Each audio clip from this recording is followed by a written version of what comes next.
Welcome to World Class Bullshitters, the epitome of pop culture. I'm your host, Jeff Hicks, and with me tonight is the one, the only, Dion Green. Baby, boys and girls, children of all ages, back at it again. Some might consider you bad, some might consider you a boy, but damn it, you still bust a load on their face. That man chuckling in the background at that very odd joke is the last standing Samoan Big Red Nick Utam. Hi, I can't follow that. I'm sorry. I wouldn't even try. And American Ramrod Kendo Slice, do you want to try to follow that one up? Terrible intros aside, I'm just going to party like it's 1899. So, Kendo, you have recently acquired Red Dead Redemption 2, and I think you kind of like it. Kind of like it. Yeah, see, I really love the first one. I got the first one the day it came out. I had so much fun with it. I've played through it probably about 4 or 5 times in the last decade, and I've dragged my feet on getting Red Dead 2 because I'm like, I don't have the time. I have so much shit going on. I can't just take whatever precious free time I have and blow it into a video game. And you know what? The other day I was at the store and they had it half off, and I said, you know what? I'll go ahead and pick it up, and then I'll have it for whenever I have the time to play it. And then I'll just play it for a little bit and see how it goes. A few days later, where's the time gone? Oh man, it's funny because every time you send us a video or picture, I'm like, you're still playing the game. I'm just like, Kendo's really into this. I fucking love it. I'm having the White Arabian up north. Just trust me on that one. That's been my horse from the beginning. You're welcome. I will eventually. I'm very happy with my present horse, Mr. Jeff. You have multiple horses. I mean, obviously, you know, your last horse was the fucking flavor of the month until you treated him like shit. And you got jumped by a bunch of rednecks down the bayou. Son of a bitch! Yeah, well, his name was Dion, so I was going. Imitating art. Shit. My first precious horse. You've inspired me to go dust off my copy, so I started playing it the other day too. So, thanks. Having a lot of fun with it, and I'm still pissed about the fact that those hillbillies killed my horse Dion by causing him to run into a train.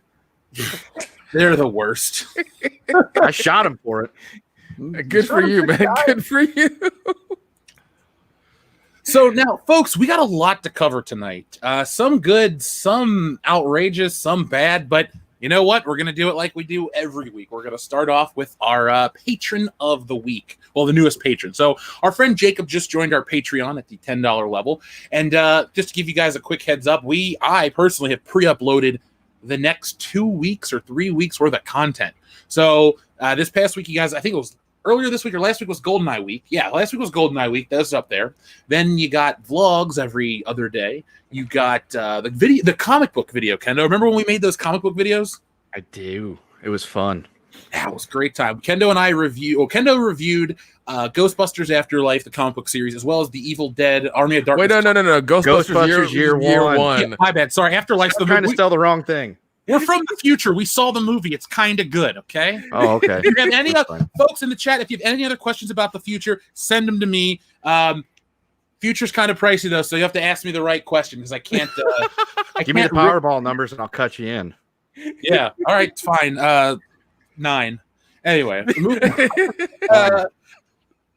Okay. But all joking aside, though, folks, we do have a bunch of content up there. It's coming out every couple days.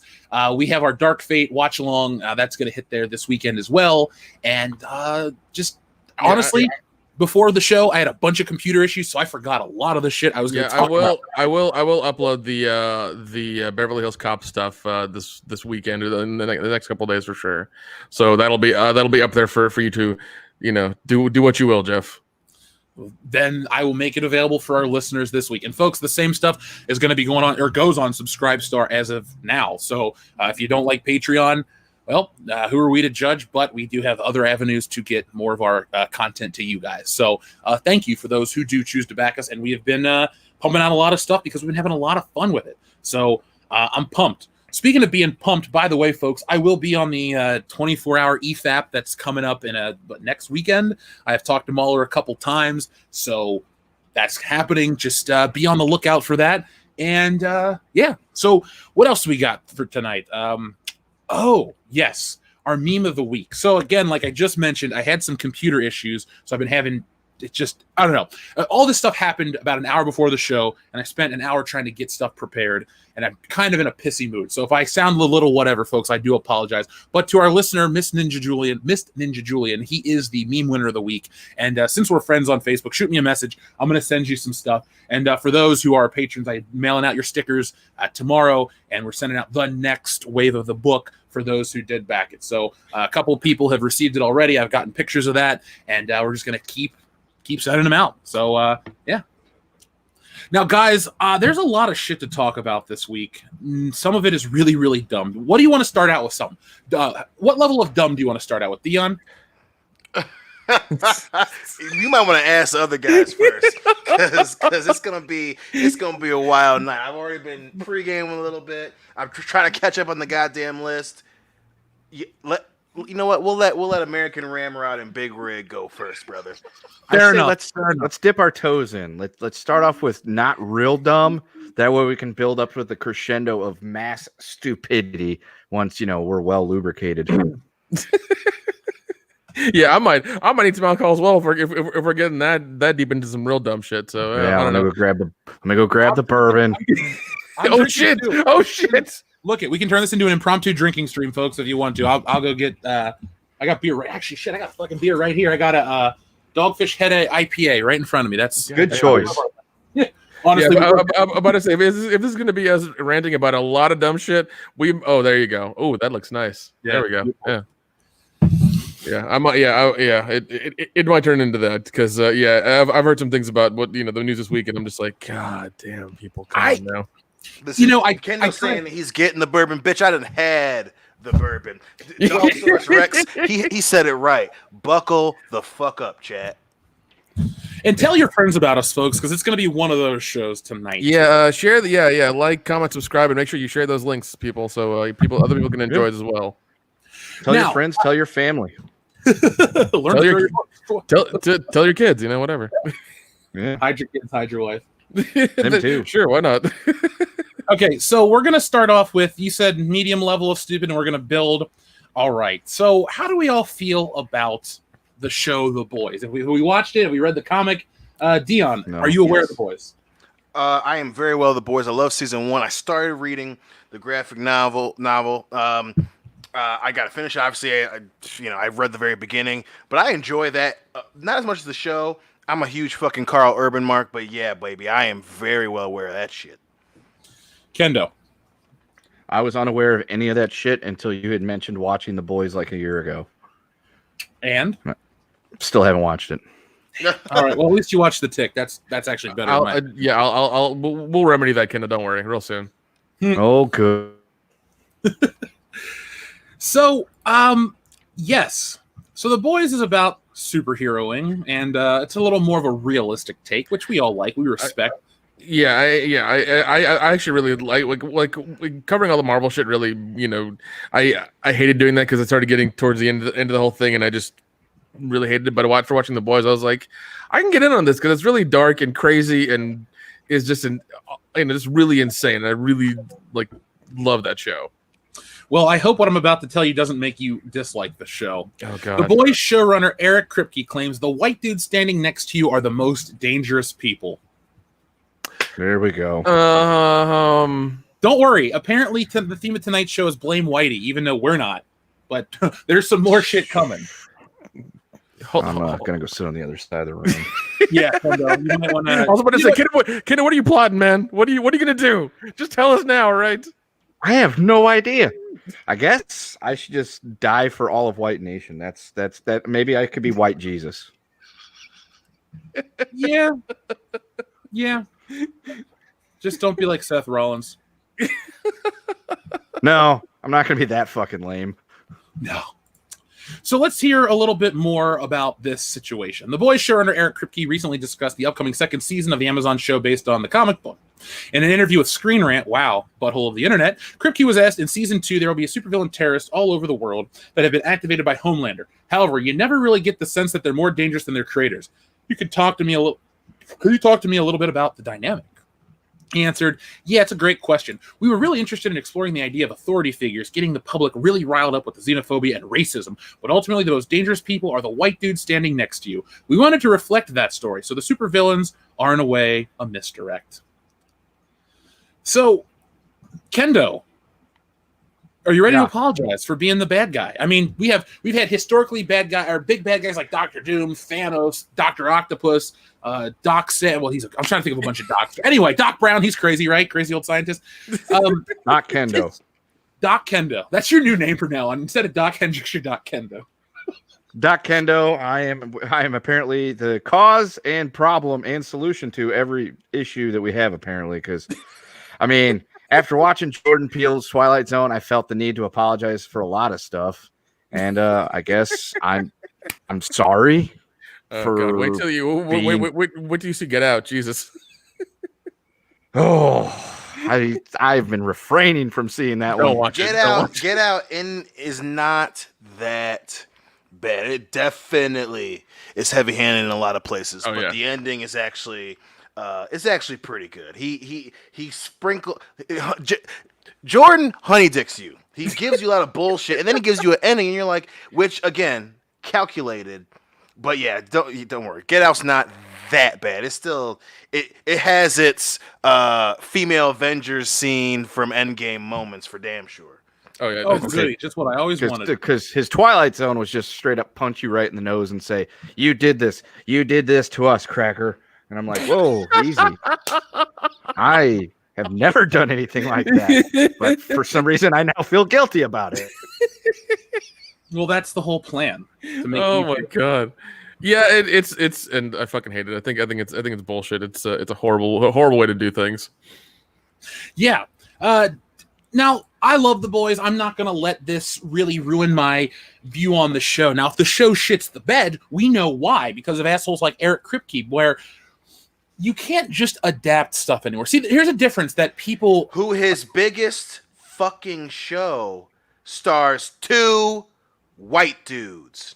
Now, all of a sudden, he wants to play fucking hero. And don't get me wrong. And go ahead, man. I don't want to cut you off. Go ahead. Well, the mistake they're making across the board categorically. They always use, comic books have always been progressive. They've always had these values. Well, guess what? When you're adapting that shit, you're not changing that. Like, it's like, the drug issue from Stan Lee is a very noble cause. It's like, yeah, the dangers of drugs. We want to let kids know about this stuff. Okay, cool. Perfect example. But nowadays we've devolved into a society where we have to worry about, the skin color is the problem. It's what happened 50 years ago with Martin Luther King? I guess nothing, because, all this shit about being judged by the content of your character is thrown out the window because it's now cool to shit on somebody because they're not a person of color. Well, here's the thing, Eric, and all these people that make the show. First off, you have to look at your audience. Don't shit on a majority of your audience. Nobody wants to watch The Boys and be preached to and then told you're a piece of shit because of your skin color. That's as bad as saying somebody can't do something because of their skin color. This lady can't do it because she's a woman. It's funny how, we talk about the pendulum shifting. We've gone to the extreme. We're almost at the top of the arc. Like, there's nowhere else for this thing to go backwards because we've reached full retard in society right now. I'm not going to apologize for saying this. This is fucking I Am Sam level bullshit. You're not going to win. You're fucking not.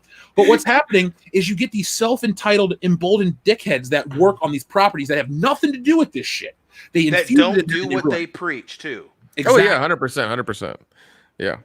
And I mean, yeah, Dion's right. This guy's most successful show is Supernatural, a show about that went on for 15 years. About 2 white guys. Like, come the fuck on. I mean, I watched the episode where they killed the Black Angel the other day. Am I going on Twitter saying that's racist? You killed the Black Angel. No, he was an asshole killing all of his friends in the garrison, so he deserves it. And once again, like for him to talk, I think it's just like it's one of those Hollywood hypocrisy things that you got to be on this side, you got to do this, or else we're going to fucking you're not going to get your next job or something. I'm sure it's one of those things where it's like he has to be indoctrinated into that, and they want to preach a certain way of doing things, and it's fucking creepy, and I don't like it. It's just what's not even that. It is selling tickets. It is bringing in eyeballs. He doesn't give a shit about that. And make no mistake about it. We all know this. We all live in the real world. Racism is a real thing. And yes, white people have done some fucked up shit. But a lot of people have done some fucked up shit. across the entirety of human history, it ain't all white people. Now, don't get me wrong. There are some true crackers out there, but I know a lot of white people. A lot of white people are very fucking important to me, and to imply that people I care about they're the danger, infuriates me. And again, I'm a black dude who grew up in the Midwest. I know a shit more about this than fucking Eric goddamn Kripke, especially seeing as he's the dude who has killed every person of color character in his show. Now, again, context is very important. Did he do it on purpose? Yesterday, I would have said no. But he's doing this to sell the fucking show. And don't get me wrong, I'm going to watch because I love season 1. But do not in a million years think that for a fucking second that anyone believes that you know what the fuck you're talking about. Because that is bullshit. Supernatural is on today. Today. Final season, whatever. Everyone's getting super excited about it. Everyone that does a press junket for that show is a white dude. And obviously he took a step back. You know, he's kind of distanced himself from the show. You know, CW will do that to you because CW fucking sucks. But he's not going to bat trying to combat what his own show is doing. He's not going to bat going to the CW and saying, "Oh, well, it looks like the majority of your show are led by white people." But he's gonna fucking get in front of a camera, get in front of a goddamn someone with a pen and piece of paper and say, "Oh, it's the white dude. He's the danger next to you." Fuck you. Fuck you. I work in this world, son. I work in this world. You know, obviously, again, you know, there's some crazy white people out there, but there are a lot of crazy people who look a hell of a lot different than that and ain't got shit to do with that. In some cases, it does. That's the sell, right? You take a little bit of truth and you sprinkle it on your bullshit to get people to forget that you're selling them a fucking turd.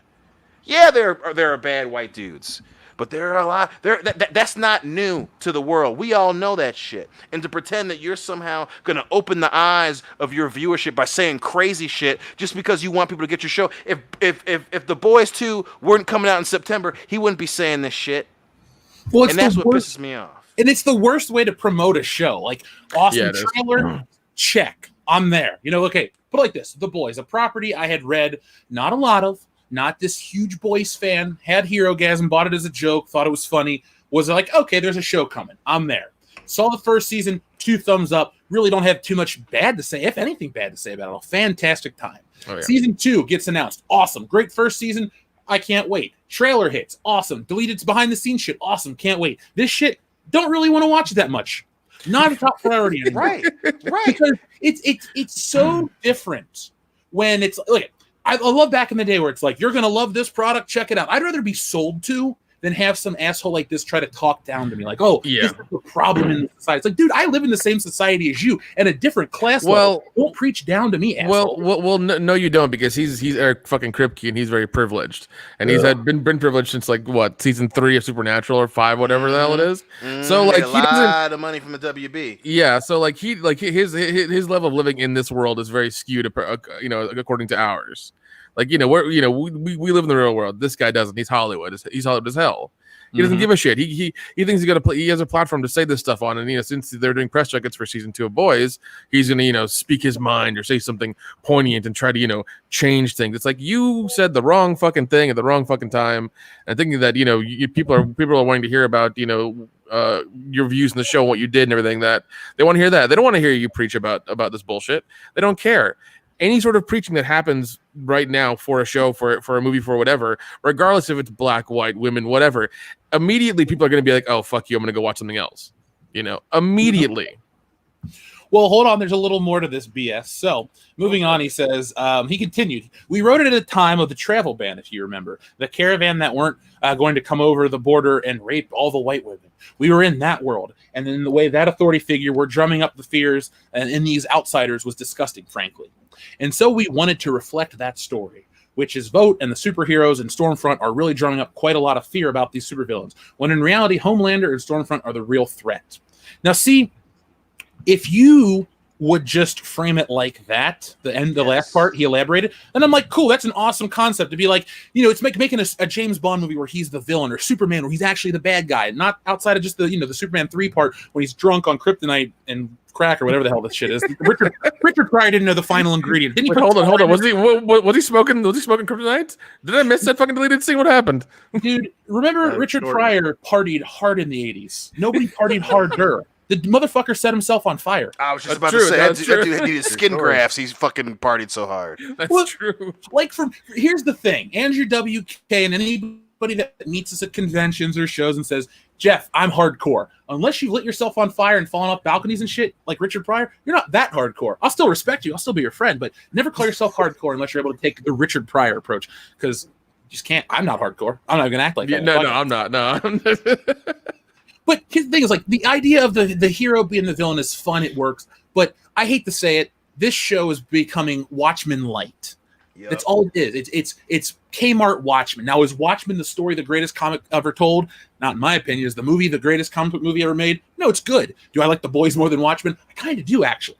But I don't need this show to try to become that. It was on a path of excellence, and now it's like, oh, we want to take something that was made this time and we want to make it reflect this time period. That doesn't really work. It's like with Andrew Garfield's Spider-Man. It's like, what does it mean to be an outsider in 2012? Well, I guess it means to have the coolest hair and skateboard and listen to the coolest music. I guess, the idea of what a nerd is has really changed over all these years to a point where it's like, oh, we don't even worry about it anymore. We just make them cool.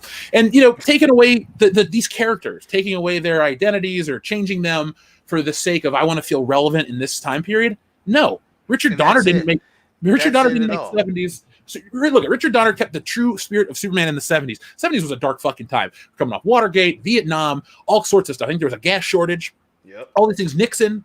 That's Watergate. But point is, 70s was a dark time.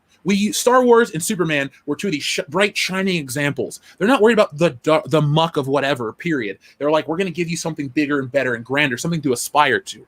Is The Boys that property for this? No, but other properties should take note, because wallowing in your filth constantly only makes you realize how crappy the time period you live in is. Eventually, you don't want to watch the stuff that reflects your time period. You want to watch stuff of the past because it was a better time, or you want to watch future shit because maybe the future gets better. Who knows? Exactly. The fucking point of entertainment is to entertain. If you want to fucking be such a influential commentary teacher, go be a fucking professor somewhere. Go teach fucking film at some school where you can spout this bullshit and people don't really want to argue with you about it. But bring up Star Wars is a perfect fucking example. Shit wasn't great in the 70s, but you don't have to tell the people who live in the world how bad the world is. And that's the mistake, because I've said it multiple times. You forget to make your property good. Obviously, George Lucas wasn't trying to tell the people in 77 how bad the fucking world was. He was like, let me make something great and get my story out there. And then boom, he changed the entire goddamn world. And obviously he had one of the main characters is a woman who's headshotting dudes. One of the greatest voices in the history of cinema was by a black dude.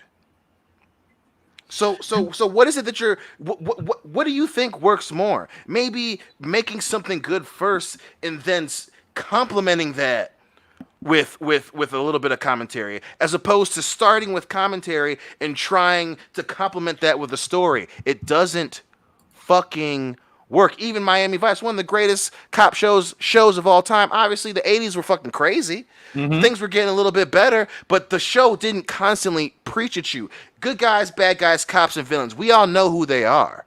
Mm-hmm. They've established who the cops are, who the villains are, and these are the things that they do are bad. And Michael Mann portrayed that in a way that wasn't preachy, saying, hey, just to remind you drugs are bad. You already know that shit. This dude is selling drugs, and here are the heroes backed up by a team of guys who they trust, whose job it is to stop them.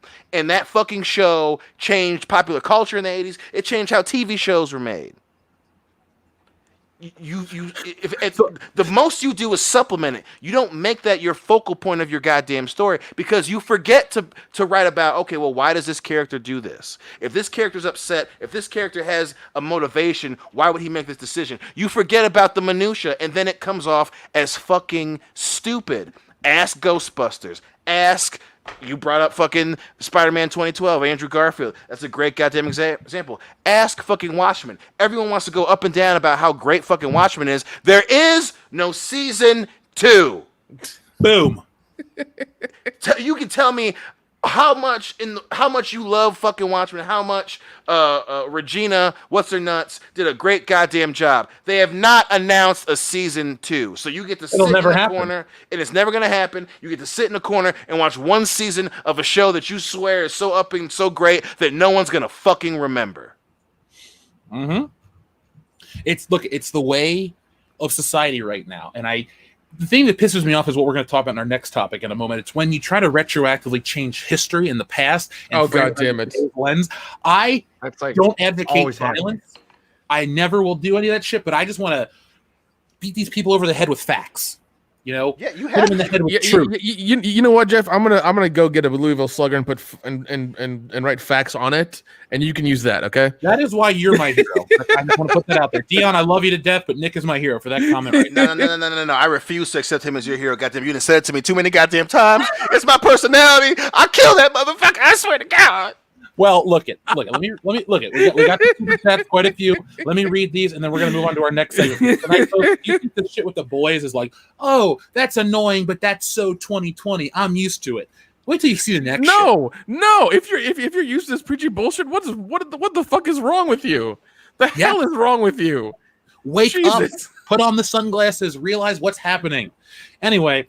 Our first off super chat from our friend Scribby Steak says, "Sup, bullshitter? Sorry, I'm going to be out for this. 12-hour shifts are kicking my rear.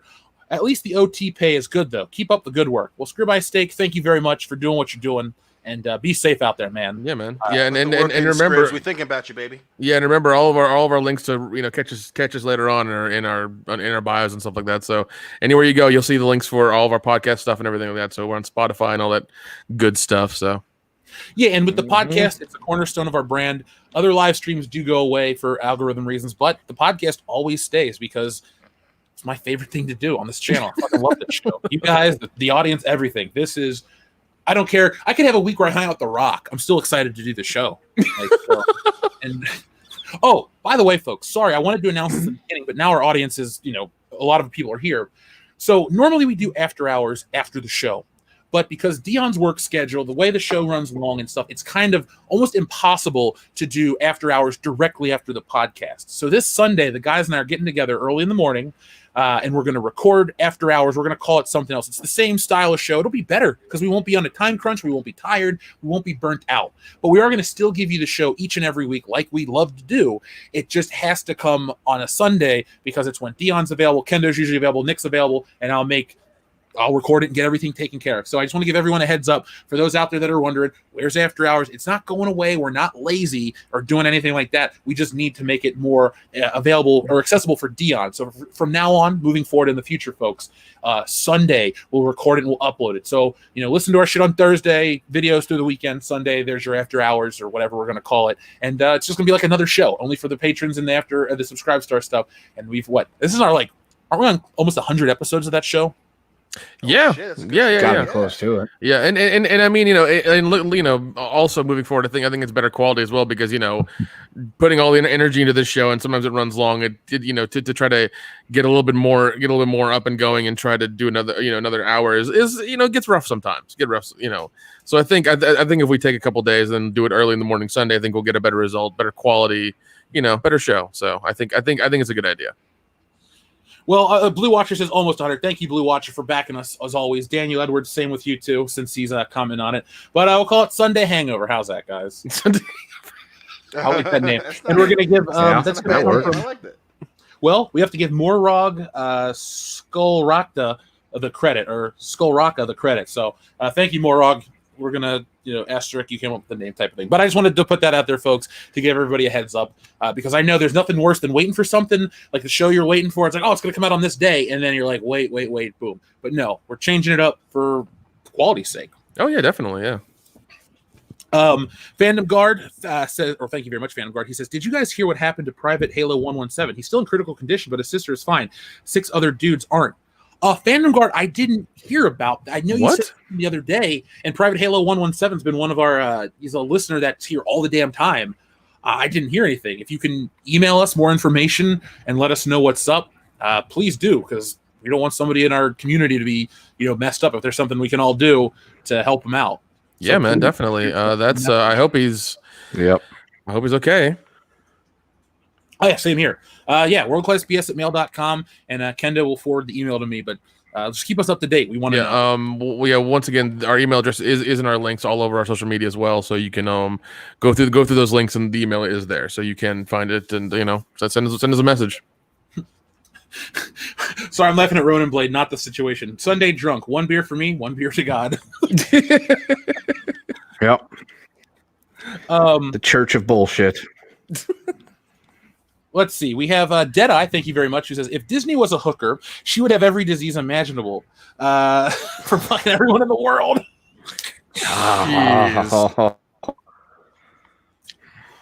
That's not wrong. Oh, God. It's a hell of an image. Oh, God. Ew. So Mickey Mouse is never mind. We're not worried about that. If you could see me right now, I'm waving my arms, trying to wave the grossness out of my face and drink more of this beer. There you go.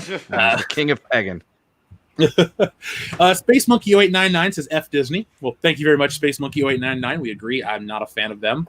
Yeah, we are going to talk about the new Star Wars Holiday Special. That's not a joke. That's not an interesting title click. It's something that's coming up. But these two things I wanted to talk about first. First off, Mikey Gussler also says, "Hail, Zack Snyder." Dion, can you agree with that sentiment? As in, like, throw chunks of hail at him as he walks down the street? Yeah, sure. Boag, thank you very much, says, "Sup, did you look at the Uzaki-chan controversy?" Hold on. I know I looked this up. Yes, so it's the age of the character, correct? I saw this on Bounding into Comics, I believe. So it's, 18 and up only and everything. I don't know what's going on in said book right off the top of my head, but it's, I don't know. I'm in a weird place. I like getting the anime and the manga and stuff sent, but I have, my own values that I live by, and it's got to, shit's got to fall in line with that. I'm thinking I'm going to say you guys fall in the same line too about this stuff. So it's, I don't know what to say. If the, I don't know if the show's intention is nothing but like this. If people are reading into a show, the things that the show does not present, that's a problem of the people. That's not reflecting upon the show. So if you're somebody that wants to, like the next topic we're going to talk about in moment 300, if you want to put modern day racism and frame something a certain way, well, then you're an asshole, because the film that depicts stuff based off of a comic book from history, that's not racism. That's called, the past. And we should be thankful that we've moved beyond it. But with the situation of this, I don't know how to say it without triggering YouTube words, but adults only, nothing like, nothing weird. And if people are reading into it under the fandom, not the fandom, but, against this shit, then it's their problem. And then they're trying to make it, and it reflects their insecurities. So, like I said, I did read this up on Bounding into Comics. It's a messed up situation. It's just weird. That's the best thing I can say. It's just weird. I don't like anything that veers into that topic. And you know what I'm saying? I don't have to fucking say, I hate that. Yeah. So definitely. Yeah, people are saying it's, they're a college student, they're just butthurt. You know what? If you're a college student, most places in the world, you're an adult. Even though you act like a kid, believe me, Dion, we were 18 in college, we were dumb as hell. So, under that guise, that's whatever. People trying to read into that stuff is weird. No, I'm not defending any weird crap. That's all I can say. If it's like that, no, that's all I can say. Nope. So, up next we have our friend, where did it go? Sorry. Boag, we read Boag. Mikey Gussler says, Jeff, where'd it go? Who's your favorite Lord of the Rings character and why? Also, recent EFAP covered said that no one has a character in Lord of the Rings. Thoughts? Mikey, I have not looked at the EFAP stuff. See, the way EFAP works, for me at least, is they lay out something like that, but then they have reasons, justifications why their opinion is the way it is. No, none of that shit. I don't know that yet, so I can't really comment on it. specifically. But I will say that my favorite character is probably Aragorn. Like, that's what's his face, Viggo Mortensen, because he's in all the movies. I don't like almost called him Fredo. This isn't the Godfather. Frodo. I don't like Frodo that much because he's kind of a whiny guy.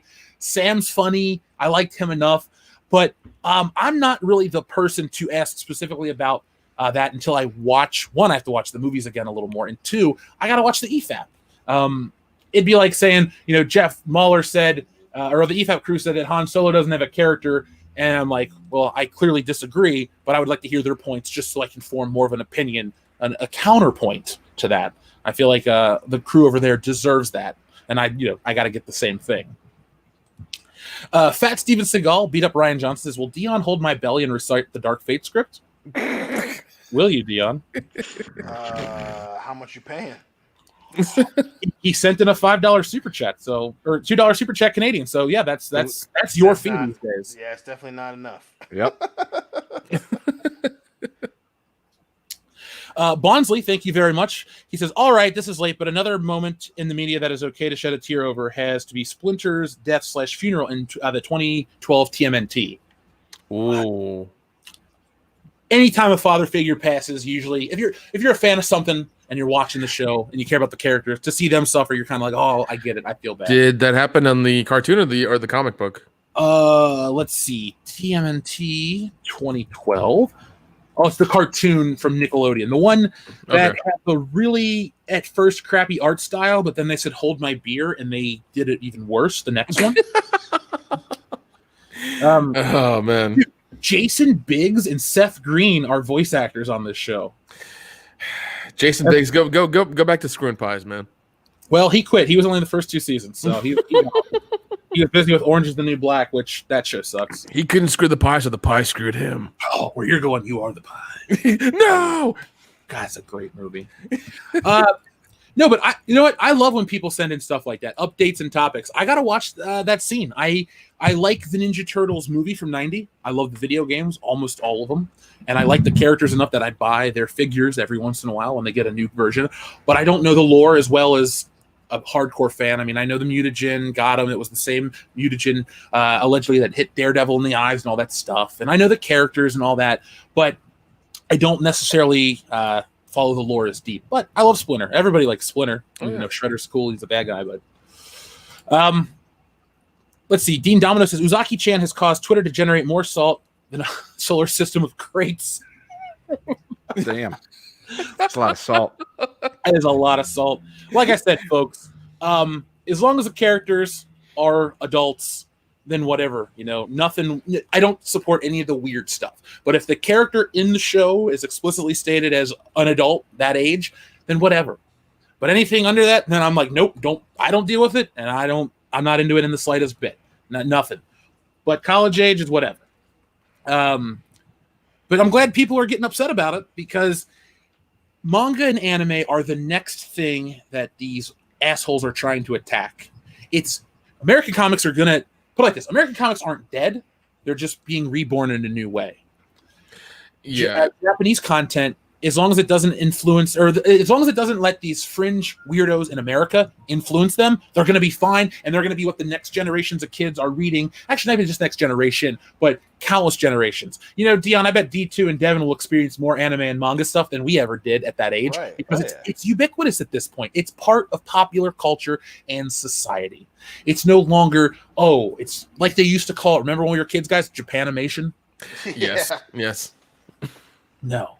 I still miss Afghanistan animation though. That stuff was good. I do.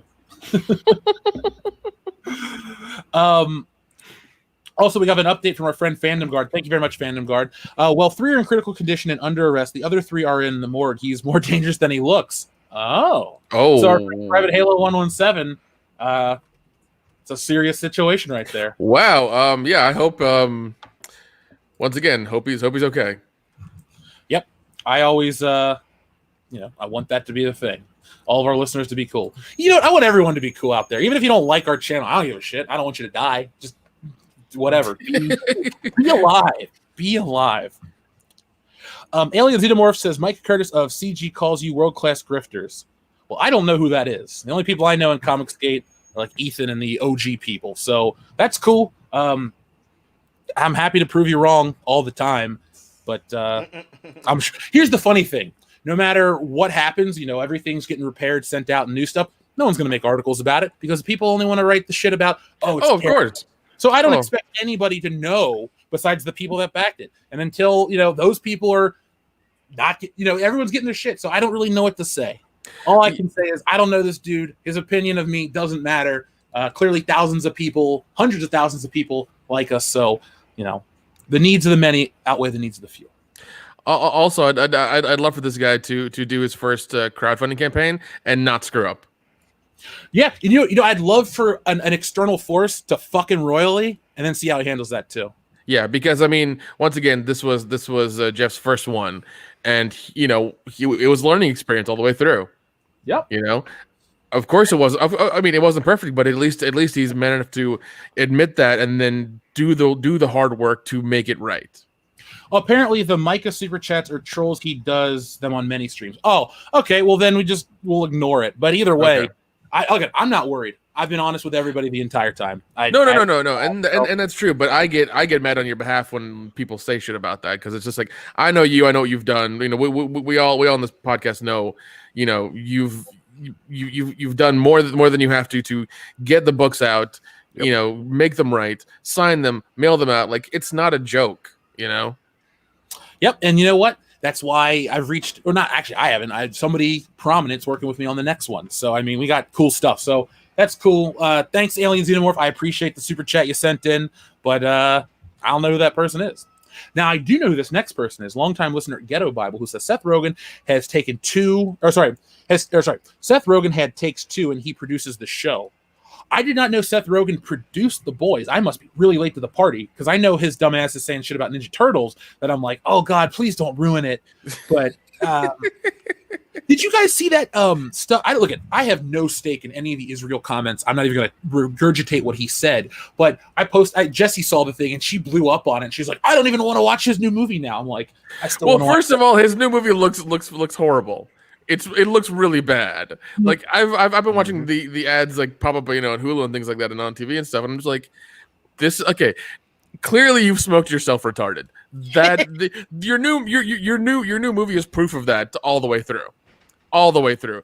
Because it's kind of funny, it's in that, but at some point, like in your content or whatever you're doing, you have to go past that. You can't be Adam Sandler the whole time because look at his career. Yeah, he's still getting paid by He's still getting paid by Netflix to make movies, but nobody's watching them. Everybody's shitting on them all the time. Yeah. By the way, People matches just listen to me. They wouldn't have this problem because I've been saying it for a long time that Seth Rogen fucking sucks. Yep. It bothers me that. Here's the thing: Seth Rogen is the prime example of letting fame get to your head, because Seth Rogen, in many ways, was like us. You watched his early work, you look at the screen, you're like, that guy's like me. He's funny, he's a little weird, a little awkward, but I get it. That's kind of how everybody feels, because even if you're, I don't know, Pierce Brosnan in your prime, there's still going to be shit that you're like a little weird or off about. So and he's an artist too, so that comes with the field. But for sure, the bigger he gets success-wise, the more he opens his mouth, the more you realize that there are very few people out there in the world that can elevate themselves to A-list status. Yes, I know people hate him. Kendo, you hate him. I don't love his work. I do like some of his movies, but he's an A-list guy, or at least he was at one point in time. And comments, the shit that he says and does, and the way he's become, it's not about age or growing up. It's letting people around you influence your work to a point where you're no longer who you are. You're just a name. You don't have that funny wit, that comedic element that you used to have and bring to projects over a decade ago. Now you're just that guy. It's like you're like a show pony. You're past your prime. You really don't have much to offer because you can't go and perform anymore. So in the case of Seth Rogen, he doesn't really have a comedic bone in his body anymore. It kind of went out because he got too serious and full of himself. So But Matches Malone, I'll give the show a shot. I'm giving you all this attention because your name is based off Bruce Wayne's alter ego. So if you're a Batman fan, you get respect from me across the board. Unless you're Dr. Coffin Nails, and you're just Dr. Coffin Nails. By the way, folks, we're over 1,000 watchers. Can we get some thumbs up? We only got 240 thumbs up. Let us know. Let YouTube know. Oh, definitely let YouTube know if you were unaware. If you didn't get notifications for this live stream, then that's their problem, not ours. Every Thursday 8:30 p.m. Eastern Standard Time we do the show. So, like clockwork. So. Yep. We may be a couple minutes late due to technical issues, but none of us are just going to go, I don't want to do the show tonight. Fuck it. No. Highlight of my week. Yeah, and there are a lot of people out there who are bored and have nothing better to do. And if you want them to be as entertained as you are tonight, make sure you share those links. Yeah. Now, Jonathan Hurst in the chat says he made some great movies and seems like a fun guy to hang with. I can't hate on Seth. I agree he's made some great movies, and he seemed, in my opinion, like a fun guy. I'm not here to rail on everything. Oh, look, I'm not one of those people that's going to go back and shit on his. Like, I like Pineapple Express a lot. I loved Superbad when I first saw it. What was it? Yeah, Sausage Party was hilarious. That was a funny movie to go watch by yourself because you saw like families come in and watch it and then like immediately leave. It was one of those movies, and I loved it for that fact. We reviewed it a long time ago. Oh yeah, we did. Yeah, we did. Yep, 100%. Also, too, Seth Rogen was involved with This Is the End. I own that on Blu-ray. I really like that movie. The Interview. I watched it, didn't love it. Neighbors, saw it in theaters. 40-Year-Old Virgin, bought it on DVD, loved it back in the day. The Night Before, loved it. The Disaster Artist, loved it. Zach and Remake a Porno, my favorite movie he's ever been in. Paul, great movie. Like Step Brothers, all this shit. Donnie Darko, Anchorman. Love the dude's previous work. It's Fanboys. I think that might be one of his better performances when he plays the nerdy Star Trek guy and the pimp. He plays but he plays like 3 characters in that movie. So I'm saying I respect his previous work, Jonathan. And Jonathan, you always have a special place here on this channel because he sent the super chat to get Jesse to give me a kiss at Star Wars Celebration, which snowballed everything. So you always have that special spot. Plus, I think he's the listener who sent me a fan letter on Indiana Jones Marshall College letterhead. And that's like, that's next level shit. Holy shit. The fact that there are people out there that do that stuff, I'm always happy. So, Jonathan, when I'm back in the area, I know you're fairly local to my old Cincinnati location. When the guys are in town, we should all get together. Or at least come on and hang out with us when we do a fan meetup and stuff like that. And then I'm going to read 2 more super chats, and then we're going to move on because I got a lot to talk about with next topic. Bonsley again says, Jeff, you said a couple of weeks ago that you've never seen Chun-Li done bad. What did you block what did you block both live-action Chun-Li or live-action Street Fighter movies from your memory? Yes. I've never seen the second one, and I completely blocked out the first one. Do not watch the motherfucking Kevin Kline's. Not Kevin Kline. What's that dude's name, Nick? Chris Klein. American Pie. Chris Klein. I know of the movie because you started to watch it when I was around. Dude, I said no. Don't. Please, for me. Don't do it. I won't do it. I'll just play the video games. And yes, Matches Malone, I did get that figure. Dion, you're disappointed with your John Wick, correct? Yes, overall, yeah. The face is where I'm like, what the fuck? Did you order the Mayfex Batman? I did not. Okay, it's still available for pre-order on Big Bad Toy Store. It's Jim Lee. I'll send you a link later if you're interested. Dude, it looks just like Jim Lee artwork. It's crazy. Okay. I can dig it. Let's see. And finally, we have more for tonight. Thank you guys, everybody. But we do want to get on to the show because we got a lot to talk about. Robert McRae says, is Watchmen the greatest comic book movie ever made? Yes. Is Zack Snyder the greatest living director? Yes. I think I need you to cool it. I need you to fucking cool it. I'm gonna give you a no to the first one, but a yes to the second one, just because I know. Yeah. Agrees. Be careful. Dion's full of bourbon and rage, so just don't be bringing that shit up because there's gonna be some chunks of human beings flying in this motherfucker. Now, we talked about Zack Snyder. We're gonna talk about another Zack Snyder film. Dion, you and I met at Michigan State, home of the Spartans. You're a very proud Spartan. In hindsight, so am I. It was a great time in my life. Absolutely. We went at the right time because if you're a fan of the movie 300, folks, that movie was only out a couple of months before our freshman year. Everybody had the fucking poster. People wanted to talk about it. It was a big deal. 300 was the movie of that year for that school. In many ways, do they still do the thing at the football games where they try to get them to push and they play the part where they kick them over the cliff? Oh, absolutely, yeah. So it's a part of you. It's a part of Michigan State. Now, Nick, do you like the movie 300? Oh yeah, man, I love it. I thought watching the trailers, I thought it was going to be a lot of fun. And then watching it, actually, I remember me and my friends taking a Florida trip to Universal Studios and things like that, and I wanted to go see my family and stuff. And one of the things was, we're going to go watch 300, and we did, and we're just like, this is fucking awesome. We kept quoting the movie the rest of the weekend. Thank you, Miss Ninja Juliet. I promise not to watch it. Kendo, what are your thoughts on 300, the film?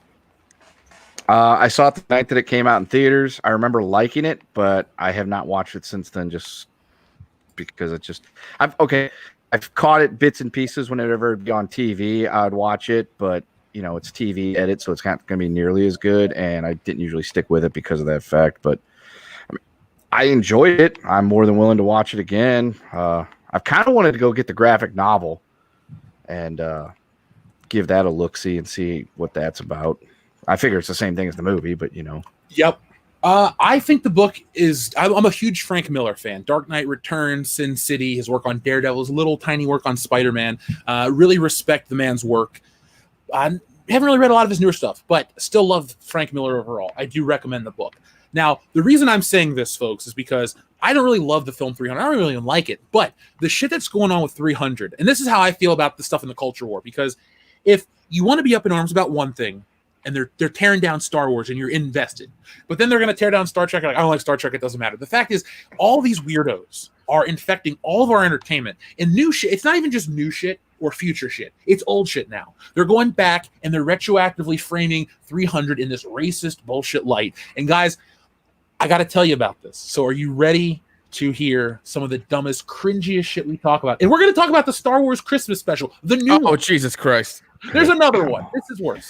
Okay, I'm a beer and a quarter in. Just go. Rip off the Band-Aid. Let's do this, dude. The reason I'm a little wired right now is I chugged this beer. It was 9%, and I got to get up and get more in a minute. But I'm really feeling good. This is going to be a fantastic show, folks. Oh God. Okay, now Comic Book Resource is a comic book site, a movie site. It's corporately owned. I think we looked it up. It was either CBS or one of these big corporations owned it. So I try to tell people, folks, if you want to get news from a trusted source. If you want to get entertainment news, get it from a trusted source. Entertainment news isn't regulated like regular news, and it shouldn't be. Because let's be honest with ourselves. Entertainment news doesn't impact people's lives or earnings or anything the way knowing about what's really going on in the world actually does.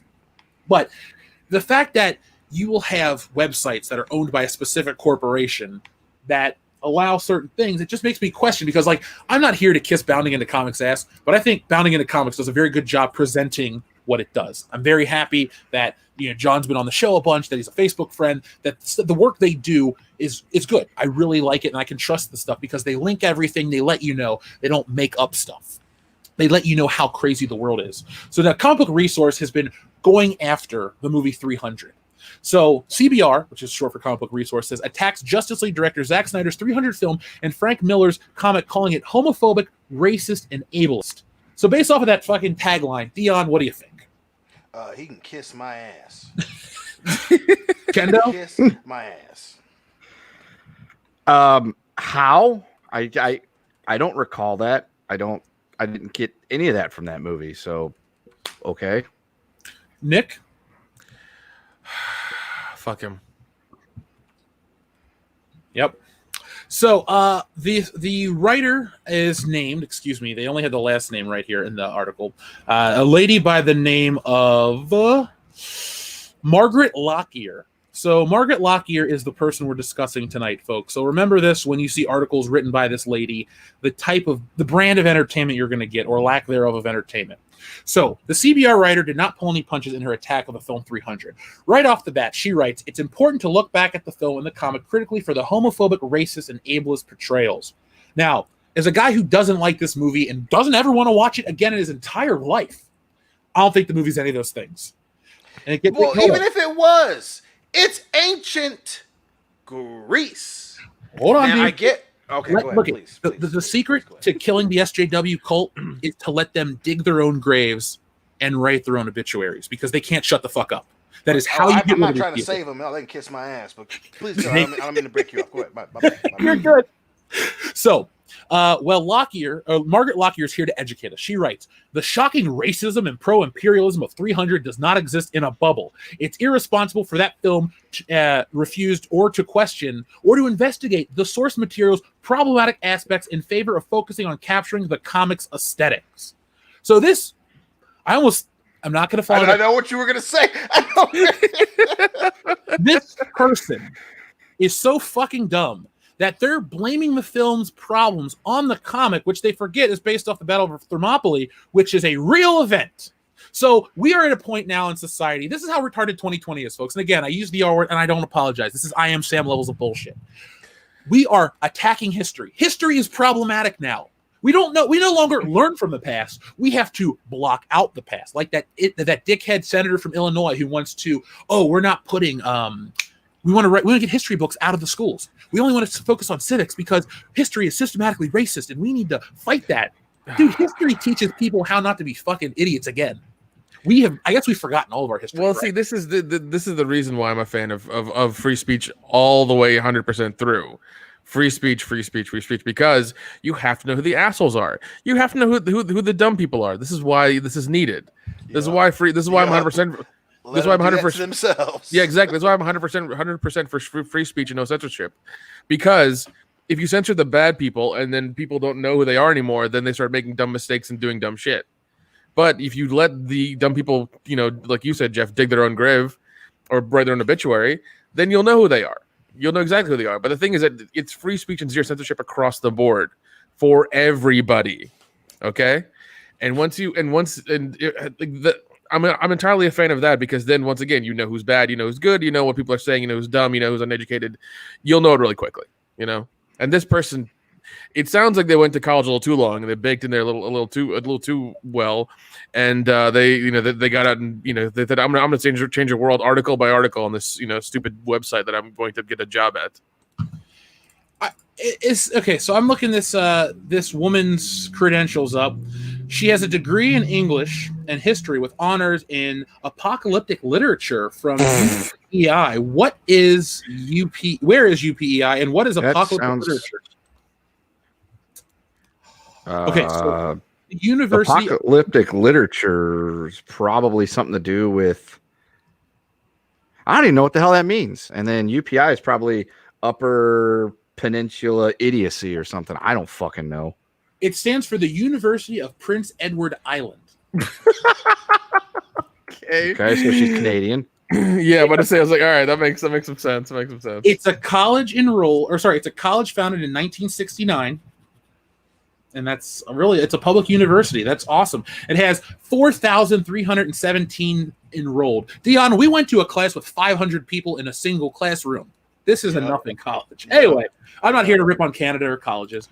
I want to let this lady's words be her final now. So she claims the good versus evil dichotomy in the film is overtly racist. Her explanation is that the film has you have to be white to be inherently good, while people of color are inherently bad. Now, hold on. Dion, when you think of Greek people, I don't necessarily consider, that white, Mediterranean, slightly different skin color, different hair. It's not this whole, we're on this whole culture war to attack white people when now you're mislabeling people that aren't white as white people. Like historically, the Spartans, are they, white dudes of today? No. Again, that's the importance of understanding history. Again, don't get me wrong. If you white, you Ben Affleck. I get that, but and this is ancient Sparta, right? So in terms of masculinity, homophobia, racism, the Spartans weren't great people. Okay. There's a part we're talking about throwing babies off of fucking cliffs. So if they're selective, you're not far off the fucking map. Okay? Yeah. In racism, white is right. Even if you tried to get the closest you can get to at that time, ancient Greek, closest to Macedonian, whatever, they would all still look the same.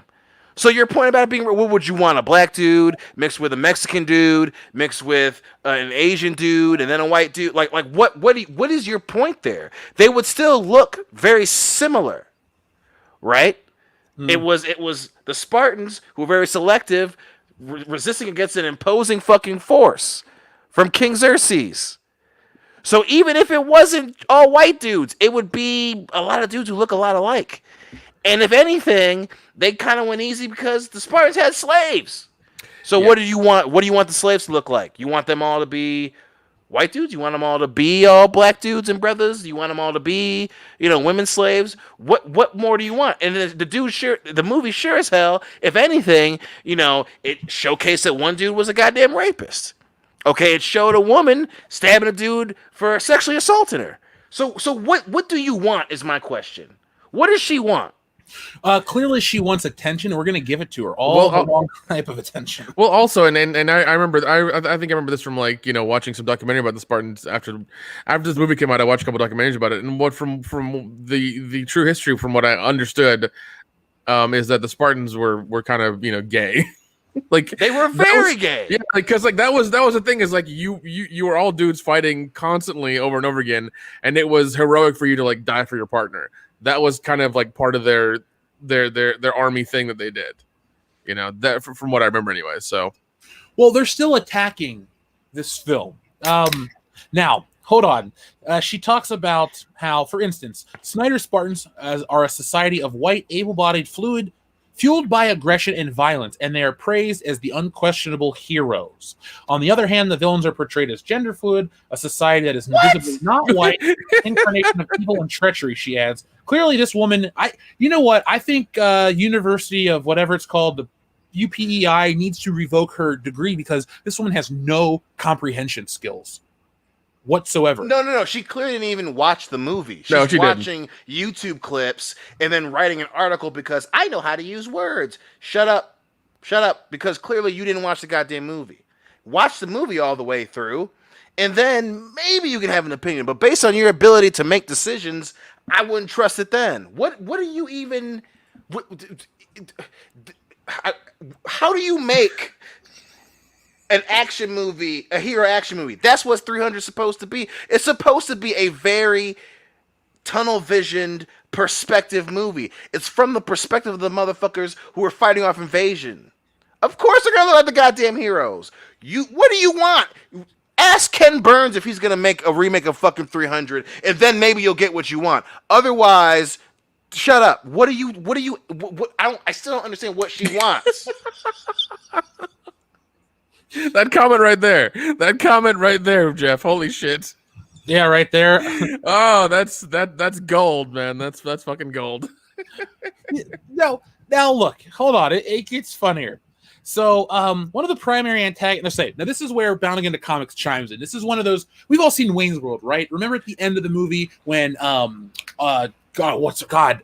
Cassandra and Benjamin are on the beach, and she's like, "Last night was the greatest night of my life." And he goes, "You didn't think Wayne was going to win, did you?" And then Wayne and Garth are like, "Hello," and they break the fourth wall. This is where the writer breaks the fourth wall and says, "I think we need to pause right here and just point out how dumb and factually inaccurate this is." One of the primary antagonists of the film is a Spartan. Theron, played by Dominic West, takes money from Xerxes and the Persians in order to prevent Leonidas from protecting Greece from the invading army. In fact, I would argue that Theron actually rapes Queen Gorgo. He uses his power on the council to make her think that if she submits to him sexually, that she will be able to convince the council to send Spartan reinforcements. You have to argue it. That's what rape is. He does that shit. Yeah.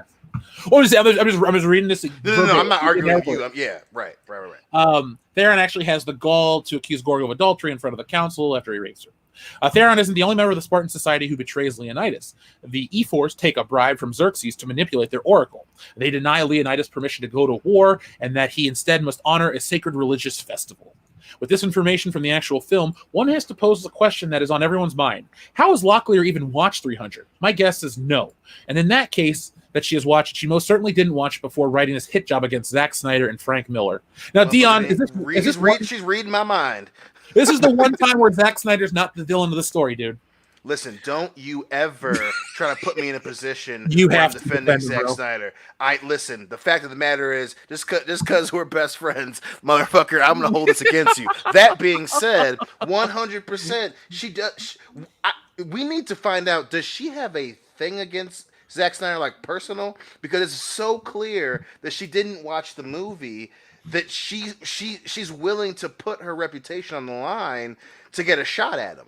You know, that's an incredible sign of immaturity. Not immaturity in terms of profession, but immaturity in terms of personal vendetta. I would love someone to look into that, because clearly she feels that she's getting back at him for something. I don't know what it is. But she's not very intelligent. She's not a very smart lady, and I feel bad for her, because eventually she's gonna look back on this and she's gonna cringe so hard she snaps her own fucking back. No, I think what it is, she applied to be a PA for one of his productions, and she didn't get in, and she's taking it personal. Yeah, for what it is. What is wrong with you?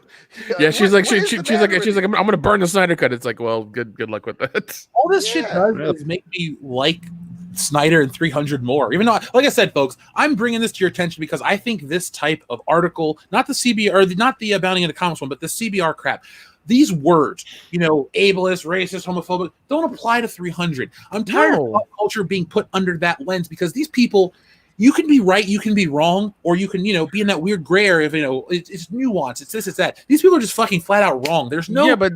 This article is not even journalism. It's just an op-ed. It's an opinion piece. It doesn't mean anything. It's something that somebody's written as an opinion who's never watched the movie or read the graphic novel. If she had done both, then I would give this some a shred, a minutia of credit, but not much. And even then, clearly it's just like she hasn't even read a history book either. No, she hasn't, and it's even from what I remember from documentaries I've watched about the Spartans, I know more. It's really bad that she's writing once again an opinion piece about a movie she's never watched. One that came out at when did 300 come out? 2007. Jesus, like 13 years ago. 2006. Okay, it was huge. Yeah, it was huge when we were in college. 2006. Oh yeah, you're right. My bad. 2006. You are correct. Okay. I'm world class, baby. I'm world class, baby. All right. That's why you got me on this show. Wait, no. Wikipedia. Yeah, they have it listed as March 9th, 2007. But then Wikipedia has it listed as Wikipedia has it listed as a 2006 and a 2007 film. Oh, it must have released at like a festival or something, and then released worldwide, or something like that. It must have been 2 releases. That's exactly what happened. It was released on December 9th, 2006 at the Butt Numathon, which I think is the Ain't It Cool News thing. And then in 2007, March 9th is when it had the worldwide release. Yep, that's usually how it is. IMDb says the same thing. It's listed as 2006, but then it has the release. And so yeah, so technically, they gotta be. That's right, baby. That's why we on the show together, son. We world class. People didn't know that shit. But I love this show. I have, like I said, highlight of the week for me, guys. Now, this is what she keeps going on to say. It also reinforces the growing untrue notion that foreigners entering a white country are to be feared. Get fucked. Oh my god. No, for fuck's sake. They were trying to invade their homeland. They literally sent an emissary to say, hey, surrender or we will destroy you. Yeah, exactly. Yeah, now and even though they came with the skulls of kings who had said no. They had that hanging there in front of them before the emissary or the dude said, hey, all Xerxes wants is an offering of earth and water. This is it. Well, in real life, Xerxes wasn't he wasn't as crazy and weird as he was portrayed in that movie, but he and his father were known for, hey, I mean, either you join us or you don't, and if you don't, then we're gonna fight you. They didn't do. I mean, obviously, it was a long ass time ago, but it wasn't as if, especially the way that war was conducted back then, it wasn't like, hey, we're coming across the continent to subjugate or to conquer or to bring into our empire, and if you say no, we're just gonna skip you. Like that wasn't how that worked. That there wasn't an instance of that. That's how that worked. And it was such a big deal that the Greeks, who were all city-states, they weren't like Greece that we know them. It was different little city-states that hated each other for the most part. Yes. All gathered together and said, hey. Thank you.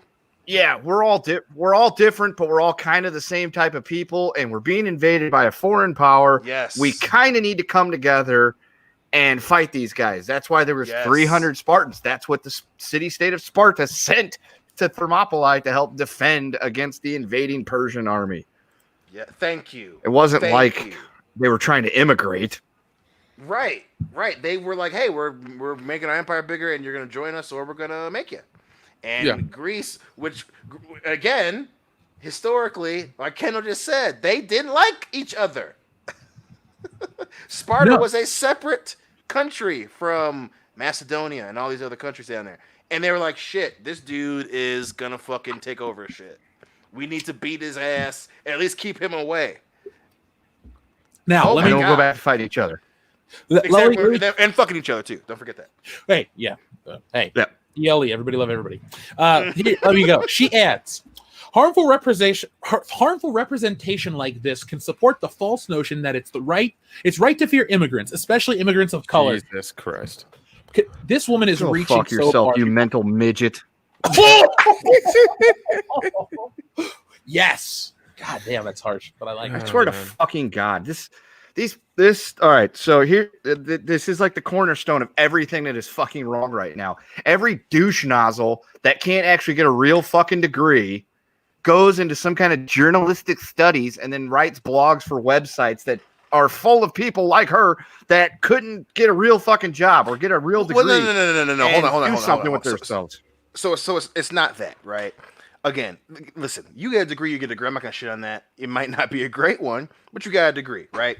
That being said, she's doing this on purpose. This is again, just as much as it was for Eric Kripke tucking his wiener and trying to get someone to come up and fiddle it for fun.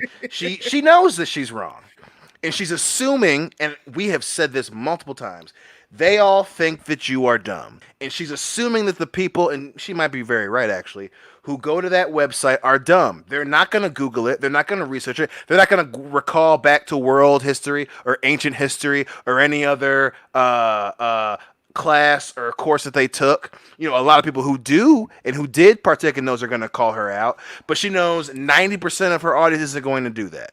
This is calculated. And again, calculated bullshit is a lot worse than accidental, because if it's accidental, she's just dumb. And again, you know, you can learn and come out of that. When it's calculated, which again, this very clearly is, whether it be a personal vendetta with Zack Snyder or just her attempt to get notoriety in this journalistic quote unquote community, it's calculated, and that's what's worse. That's why she needs to be taken down. Not because she didn't get a decent degree, it's because she thinks she's smarter than everyone else solely because she wants to be internet famous.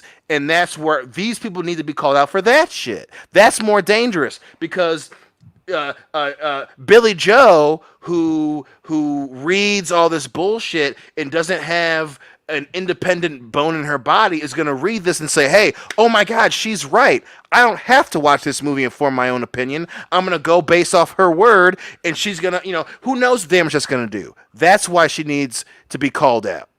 Well, hold on. You can call her out again. She writes, furthermore, 300 Spartans, the heroes of the narrative, are from a military-based society that promotes violence, aggression, and fascism. However, the film frames this society as a free democracy. Wow. It's ancient. It's the world way back then. Actually, you begging a motherfucker not to crush your skull ain't gonna work.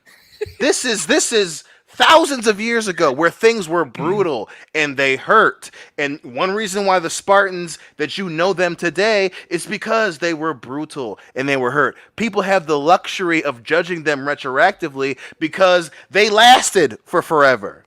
Things they did made Greece, a power. Okay? Obviously, you're comfortable in 2020 looking back and saying, oh man, that was fucked up. But if you lived back then in ancient Sparta, in ancient Greece, in the world back then, where empires led by Xerxes, whose father was fucking brutal, who he had to be because he's expending his fucking his empire, that's how it was. Progression isn't a thing back then. It is now, as it should be, but the world sucked. And if you wanted your people to live, you had to split a motherfucker. Plain and simple. The thing is, dude, this is the same as like when they would do bloodletting or use leeches or shit like that, and scientific advancements, where a society is so much more evolved and advanced than it was thousands of years ago, then and the thing is, I was going to say we're more evolved than we were a couple decades ago, but realistically, society is so broken right now. I'd say we, in our lifetimes, we probably peaked early 2000s, pre 9/11. It's been a fucking downward. Yeah, I think that's pretty fair. I think that's very fair. Yeah, I fear for this woman to watch a movie about cavemen because then she's gonna call it out for like them killing innocent animals and them treating women, shitty. Like it would blow her fucking mind. She wouldn't be able to deal with it. The thing, well, not only that, but I've said it, and I know that Blue Watcher and Adam are gonna be like, yeah, he does say this shit a lot, but but there's a danger in being comfortable when you don't have real world experience. And again, I'm not saying I have it too, but she has never had to defend hers, like. And I'm not talking about writing a nice piece that's articulate in order to defend your point. I'm saying there's someone who wants to kick your ass and they want to take your wallet. There's someone who they like what you have and they're going to take your life to take it. And again, I haven't been there either, but I can at least be empathetic enough to understand that thousands of years ago, a society who didn't have the internet, who didn't have blog spaces, who didn't have lawyers to defend them in court. If I want my daughter to grow up and be safe, I might have to go and kill this son of a bitch. Yeah. And she has no application of that. Again, I haven't had to do that either. Obviously, professionally, I've had to confront people and all that, but my parents they grew up during civil rights. My dad was born in 1940, my mom was born in 1950. There were times, especially, I might not have gotten along with my dad, but there were times where he told me like, hey, listen, I was confronted and it was someone who didn't like me because I was a little bit on the chocolate side. I had to bust his fucking head open because I wanted to get back to your mom. Like there's a perspective in that. And she's so far from that. So many of these people are so far from that. Even the people on the other side of the spectrum who you might think are archaic, they have the same problem. And that's around the board. When you write shit like this, you are being very honest. At least she's being honest about how dumb she is, but you're being very honest about how much real world experience you don't have. We joke about it, but there are times where, Kendo's had to have his fucking guns on him, because he ain't live where the police across the goddamn street. There are times where, and again, this is a real world thing that people deal with, we're going to WrestleMania somewhere, or we're walking to hang out, and we're walking through a part of town that's not that great. And don't get me wrong, I'm empathetic as shit. But if someone jumps on one of my homies, you can guarantee I'm gonna bust them up. Yeah, we've even had those conversations of, hey guys, let's kind of stick close together on this. Yes. And none of us would ever write a piece about, well, when you go to a certain city, you have to be cognizant of other people's feelings and racism. It's like, listen, God. You're partially right, but if someone rolls up on me and wants something that I got, you ain't getting it easy. And to pretend that 300 isn't a part of that is incredibly naive. Incredibly naive. Yeah, and like, yeah, Go ahead, Kendo. No, go ahead. Okay. No. All right. So I get the notion of talking about certain things in like the history and the context of like our country and things like that and say, yeah, that shit was bad. We shouldn't do that again. But now the further back we go, it seems like every time we turn around, they're attacking like different aspects of like history and trying to condemn the people that did it. It's like, how does that work? That'd be like me going to a graveyard and cussing out a headstone. It's like, that's not going to fix anything. It's like, it's such an anachronistic activity. It's like, okay, so now we're going to like hate on ancient Greece for the way they behave. It's like, okay, well, that shit happened, 2,500 years ago. There's not much we can do about it then. And as you can see, the society that they had clearly didn't work because, well, the Romans came and showed them that, hey, we're better. And that's just kind of how that ancient world operated. If you've ever played the game Age of Empires, what's the goal? To conquer everybody else, because that's how it worked back then. you built up your society, you did all these things, and then the next, I mean, why isn't she writing the thing about Gladiator and how horrible it was for what they did to the barbarians? But then again, at the same time, this lady would probably read the story of Genghis Khan and think he was great because he's technically a person of color taking it to Europe. It's like, and that motherfucker you can't have it both directions. And that motherfucker would say, "I'm the arm of God. If God loved you, He wouldn't have sent me to you." Yeah, right. Yeah. He would take over a village and cut every guy's head off, regardless.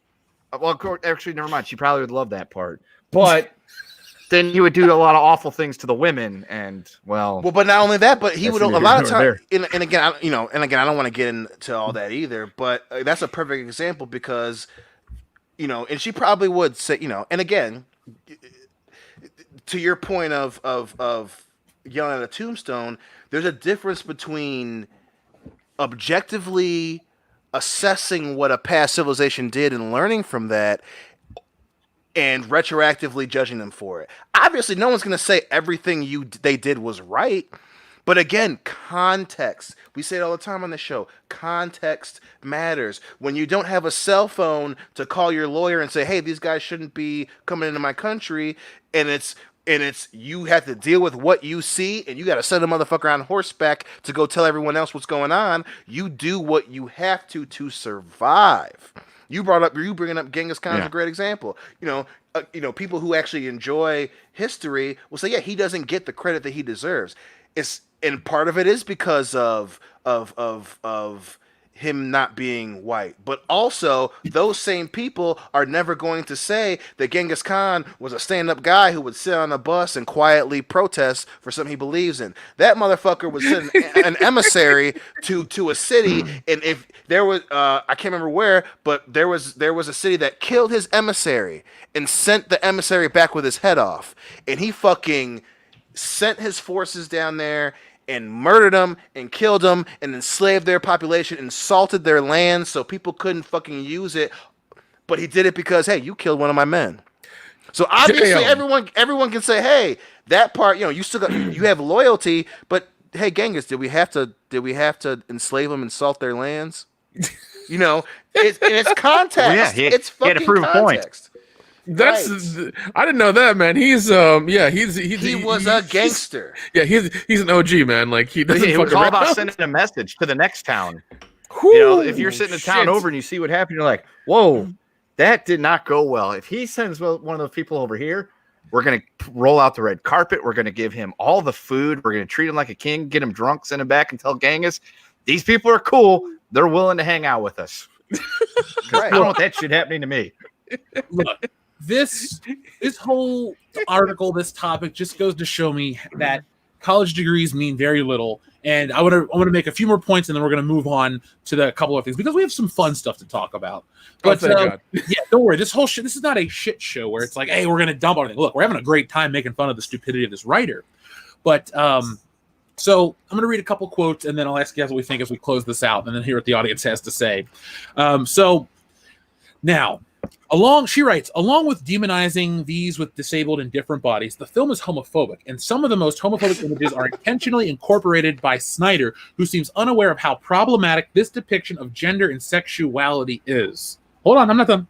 One of the biggest instances of this is the dated homophobic representation of when Xerxes offers Leonidas a peace in exchange for submission. Okay. Depicting a man as a physically more powerful force who threatens violence in exchange for sex is a lazy trope too often to hammer home that a male character is the bad guy, and in this case, perpetuates the problematic stereotype of the predatory gay. Didn't this kind of make, homosexuality fashionable? Like, you read about that in the history book. That was kind of a thing that they did, and it wasn't really considered a big deal. No. Yeah. Well, once again, like the thing I learned is that they were taught during their military training is like you die for your partner. That's the best thing you can do for them is like avenge them if they get killed. So is she trying to argue that him asking for Leonidas for submission is him like making an innuendo saying like you gotta fuck me? Is that what he's trying to? That's what this writer's saying. Yes. That's what. How do you extrapolate that from literally, I am the opposing king from the opposing kingdom saying, bend the knee to me. How is that gay at all? First of all. Second of all, everything you guys said is true. Homosexuality was probably more accepted in ancient Greece than it was in like the 1960s in the United States. So probably more than like the 1980s in the United States. Kind of what I said. Absolutely was. Exactly. She says exactly what you said. You know, it was, and that was even, there was a period as recent as when Shakespeare was alive, your love between a brother, and a lot of people think that was gay as well, that people were like going around butt fucking their, you know, their bros, was more important than the love between a man and a woman. The love between two men has historically been treated incredibly sacred, whether or not it's romantic love. And in various points in history, the romantic element has been a huge part of it and very important. Secondly, all the stuff about the hunchback, the deformed guy who managed to survive and then ended up joining Xerxes and told him about the goat path is from history. That's just history. That's straight from the actual. If you go to the, I forget what's his, but was it Pliny? One of the Plinies that wrote the history of the 300, the Battle of Thermopylae. Whoever wrote the Battle of Thermopylae, that's right in there about the deformed guy who was rejected by Leonidas, so he turned and went to Xerxes and told him about the goat path, which is the reason they were able to flank the Spartans. That is straight from the Battle of Thermopylae, history written thousands of years ago. Well, not only that, but and you were making me laugh, so I just fucking forgot what I was gonna say. Oh, you know, you brought up a great point about bend the knee. Everyone was jumping on that when it was Game of Thrones and it was Khaleesi saying it. But now all of a sudden everyone's pissed about, oh, they were saying that gay people are bad because he was telling them to I don't know if she said bend the knee specifically, but just to bow down or to join him or whatever. No one's claiming that Khaleesi is hating on gay people. Yeah, but that's you know what I mean? For women to subjugate men. It's cool. Well, yeah, right. That's what I'm saying. Like, so that's it's an issue with 300. It's totally fine for women to do whatever they want as long as it's not two men. I mean, you know, and you know, a good-looking woman can do whatever she wants to me. I ain't gonna say that's not true. But look, brother got needs, Jeff. You know what I'm saying? Hey, I know mine are met, but I get it. Now, I'm going to read these last two quotes, and we're going to close this out and hear what the audience has to say. For decades, this type of representation justified the false belief that straight men should fear gay men because they inherently want to pursue them sexually. So films like 300 perpetuate the false notion that it's okay to be violent towards members of the LGBTQ community because they are pariahs, she adds. They were invading their fucking country. They fought them because they were trying to kill them, not because they might be gay. The people... She's paying this. She's basically Leonidas, the fucking imperial. Xerxes, the Persian army was the one rampaging around Europe, pillaging towns, murdering people indiscriminately. What the hell are you talking about, ladies? Hold on. This is the final point. Nevertheless, she concludes, looking back 14 years later, the racism, fascism, ableism, and homophobia of the comic and film is as glaring and intensely problematic as ever. If audiences choose to return to 300 with the 4K release, they should be active as viewers who critically analyze the problematic areas, a task unfortunately that's not analysis, honey. That's not analysis. That's you cherry picking a point and searching for individual instances to supplement that point, which in of itself is wrong. You're not analyzing the movie. You're because just she hasn't saying watched shit. it. Exactly. You're just saying shit Yeah, and choosing. She's clearly never parts. watched it. Right. That's the problem. That's the fucking problem. But here's the bigger issue. This type of whatever this is so misguided. And the problem is, too, you're going to get idiots on Twitter that are going to go, this is how I felt. And it's like, you haven't even seen the movie. You're some kid. Oh, I don't care. This is how I'm represented. It's like, look, I'm going to say this again because it's the end of the segment. I don't like 300. I never need to see it again in my life. I hope everyone goes out and buys this fucking movie to spite this chick. All right? Throw Warner Brothers a couple bucks and buy the Blu-ray on 4K or whatever. Or go get an old copy and watch it. That's how you can beat these people, too. It's like, hey, oh, we made an article, the dumbest article possible about 300. Well, guess what? 10,000 people went out and bought the movie because of your dumb ass. Warner Brothers should take you to dinner or something because this isn't going to hurt too. Because it's like, look, if you don't have the money to buy it or you don't want to buy it, that's fine. But think of it like this. Frame it like this. This woman she is on her high horse that no one gives a shit about. She's out there, out in the streets, aka the internet. She's sitting in her loft or wherever her stupid degree can get her these days.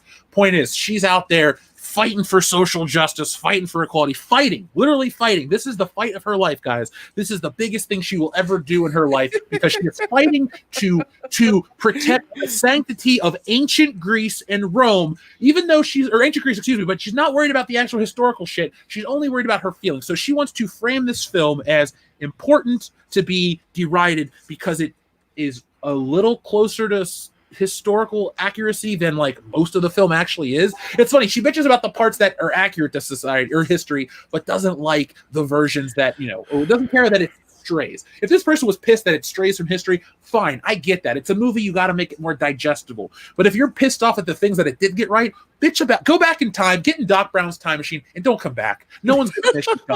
All right, go stay in ancient Greece and see how long your fucking bullshit degree is going to get you into society. You're going to be working in the fields or working at home, and you're going to bitch and get kicked into the pit like the black dude. So there you go, lady. Thank you. This is Sparta. Suck it. Why does he have to be black? We is in the movie. Good call. My bad. He was also in Jason X, which is hilarious. Oh shit, he was. Oh my god. Stab. Yep. By the way, Dion, I ordered that ridiculous pack of 13 fucking Blu-rays. Did you really? Yes, I did. Oh, my Day man. Day it came out. I ordered that big ass fucking box of fucking discs. That's why I fucking love you, dude. You are. Oh my god. Good job. Something else, sir. You Like are I saw it, something I fucking saw it come else. up on. I was groggy as shit, and I was sitting at my computer, and I was like, I went to Facebook, and I was like, all of a sudden, Shout Factory popped up and said, limited run of 13 disc Jason said. I was like, oh shit, where's my credit card? And I bought it, and then immediately there was another post after that said, oh, since it did so good, and we sold out so quickly, we're gonna release 5,000 more. So Listen, it's funny that you mentioned that too because I was like, I should buy that. I should just buy that, and it's in my it's on a list. So I probably, now that you've got it, I gotta fucking have that shit. Now, if you get it, then I gotta get it. Here's your cycle, goddammit. Here's the reason why. Okay, you have every single Friday the 13th movie in that pack, all of them, because before you could only have like 1 through 8, and then 9 was by itself, and then versus Jason vs. Freddy was by itself. You couldn't have them all together, but somehow Shot Factory's like, all right, motherfuckers, we need one pack for all of this shit together, and they got everybody together. They pitch out a number, and they got it, and it's a lot of fucking money, but it's worth it. Well, you know what? I hope that. Well, first off, physical media is going away, Nick. So definitely, folks. God damn it! Don't tell me that. Like seriously, I'm not. We don't have any sponsorship deals. We don't have affiliate links. Maybe one day, maybe soon. But my point is, like, I'm telling you guys, get your physical media. Disney's trying to steal it. So if you like Alien and Die Hard and all these great classic movies, buy that shit up and don't ever lose it. Go make 1 million copies. Legally, you're allowed to own a digital copy of your film. So if you happen to just fall upon, you're on a ship somewhere out in the ocean, the sea, if you will, and you come across a copy of Die Hard and you happen to also own the disc, there is nothing that they can do because you are allowed to own a digital backup of your own shit. So get yourself a copy of 300 before the crazy ladies, the cat ladies of the internet get to censor it. So, so let's see. Let's see what the audience has to say about this. We have a lot of catching up to do. And tonight, folks, after this stream, like I told you, After Hours is going to be moved to Sunday because Dion's got to get up for work super early. We're talking like 5 a.m. Eastern time. And the dude stays up till 1 o'clock sometimes for the show. Excuse me, not the shit, the show. So we want to make it easier on him. The dude, loves. By the way, to slightly promote another YouTube channel, Peter Karrison, I think is his name. He does a YouTube channel where he does a lot of digital, like you go through and go through a lot of stuff where he's trying to help you get your digital library up and running. He does a video where he goes through like 4 or 5 programs on how to back up your physical media. So definitely watch that episode and give him a like. Oh yeah, and also the reason I brought up After Hours stuff tonight after this show, I will be over on Mindless Entertainment for the drinking stream, and we have a couple. We have an Australian guest or 2 Australian guests, correct? 2 Australian. 2 Australian guests. So Sean Firefart. Lethal Lightning, Sean Firefart, who's not an Australian. Not Lethal. Lethal's not gonna be here tonight. Oh, Lyndon Hall, Raging Rhino, and Sean Firefart. So the after show is gonna be fun. We're gonna get. We are gonna make fun of Lethal. We'll make fun of Lethal. Don't make fun of Lethal Lightning. I don't even know the man. But we've been drinking on this stream. We're going to continue the fun there. But I wanted to give you guys the link for that. Now, let's get caught up on some of the super chats because, like I said, folks, I do promise there is some fun to be had tonight. Don't worry, it's not all angry, but you know, fuck it. It's fun to make fun of these people. So, our friend Dean Domino says, if you do the Old Republic trailer watch party, probably the best way to watch them in chronological order is 1, Return, 2, Hope, 3, Deceived, 4, Sacrifice, 4, Betrayed. Dean, I'm taking a picture of this. Jesse and I have been working on scheduling things differently to get more work done, to do things differently, and I'd like to do more streams and stuff like that. But let me, I'm keeping it on the list. Like I said, we have lists of other movie streams we want to watch, and I used to do tons of fun streams with guests that would come on, listeners that wanted to talk about specific stuff. So Dean, just remind me when we do get to some, the watch party and stuff like that. Just remind me of your recommended order. We'll check it out because I'd like the nicest, easiest, most digestible way to. Do that and talk about it. Dan Rage 47 says, I am proud to be racist and sexist because I like good movies, sensible people, balanced politics, and my normal life. RE for repeating empathy. I mean, careful with that wording, dog, but yeah, no, I see where you're going with that.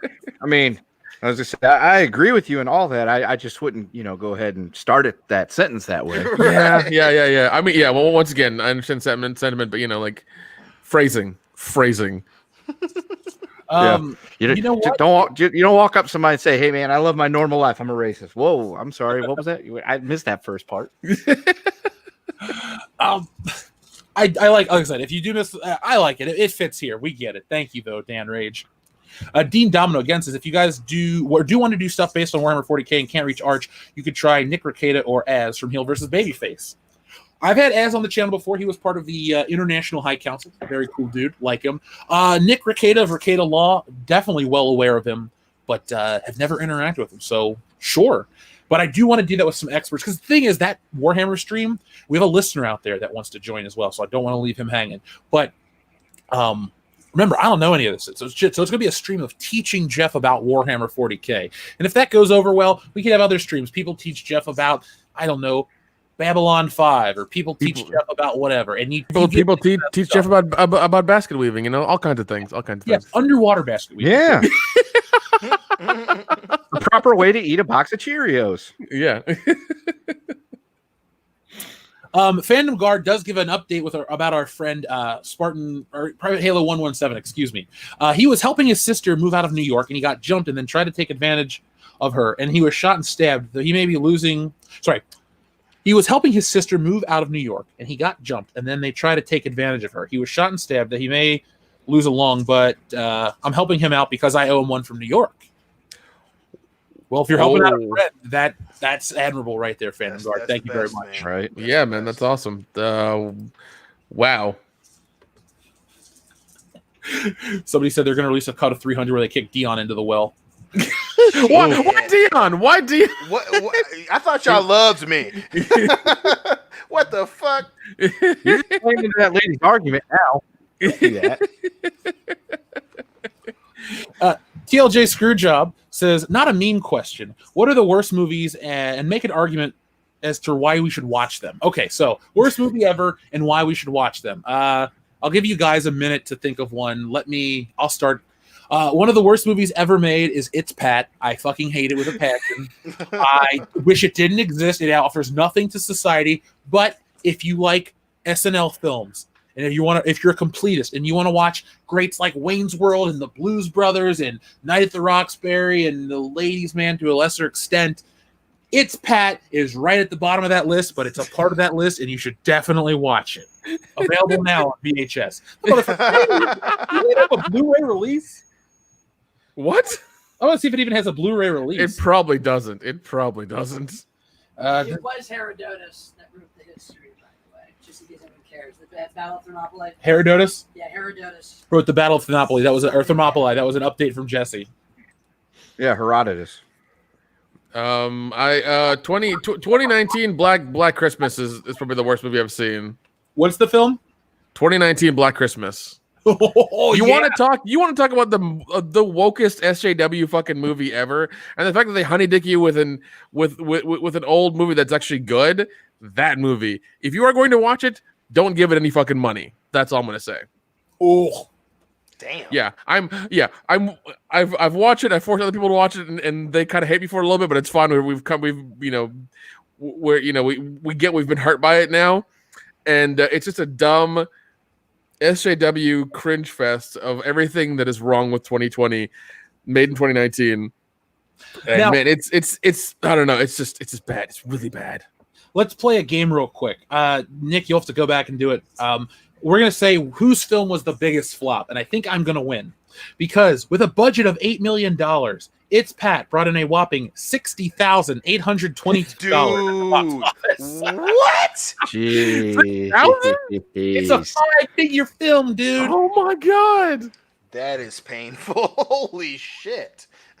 I mean, the cast is nothing special. You have people like Kathy Griffin. You also have Kathy and Jimmy. Well, Yeah, either that one. movie. Yeah, that movie did. Yeah, that movie came and went. I mean, even the character in SNL, I don't think it lasted that long. Dude, put it like this. It's such a failure that it couldn't even win the Golden Raspberry Awards. It lost Damn, dude. because here's the thing. Worst actress to Julia Sweeney? Nope, somebody else won it. Worst new star, Julia Sweeney? Nope, somebody else won it. Worst picture? Nope, somebody else won it. Worst screenplay couple? Somebody else won it. Worst screenplay? Somebody else won it. Would you like to guess what somebody else was or who the somebody else was? Yes. What year was it? Wait, what was the year of the movie? What year? 95 is the Golden Raspberries. So it came out in August of 94. Sandra Bullock. 94. Shit, 94. Are you 94. No. I'm gonna say Nicole Kidman for what was that Irish movie with Tom Cruise? Oh, that's a good one.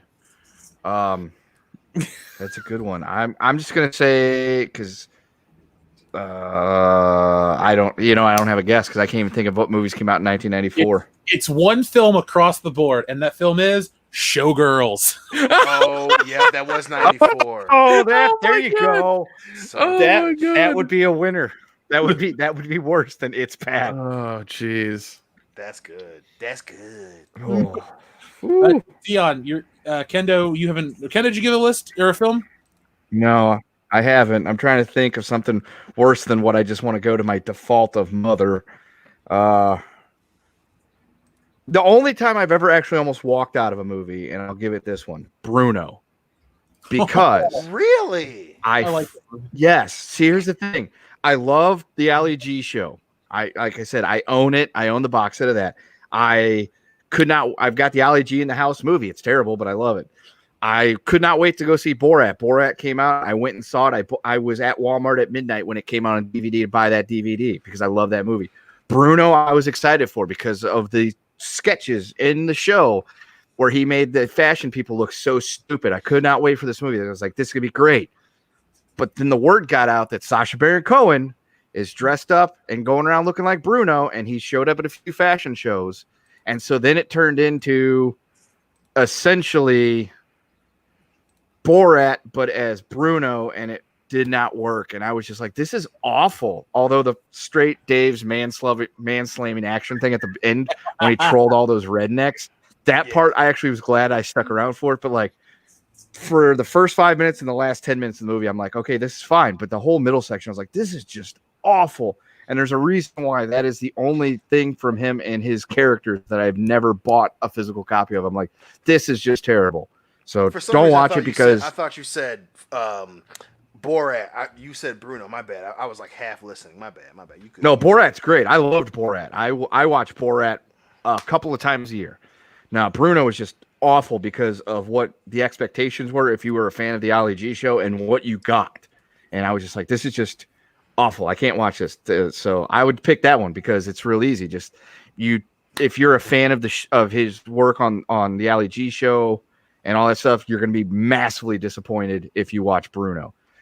But if you want to watch it, do it just to complete your collection. Honorable mention to Mother. Watch that if you feel like walking into oncoming traffic. Dion?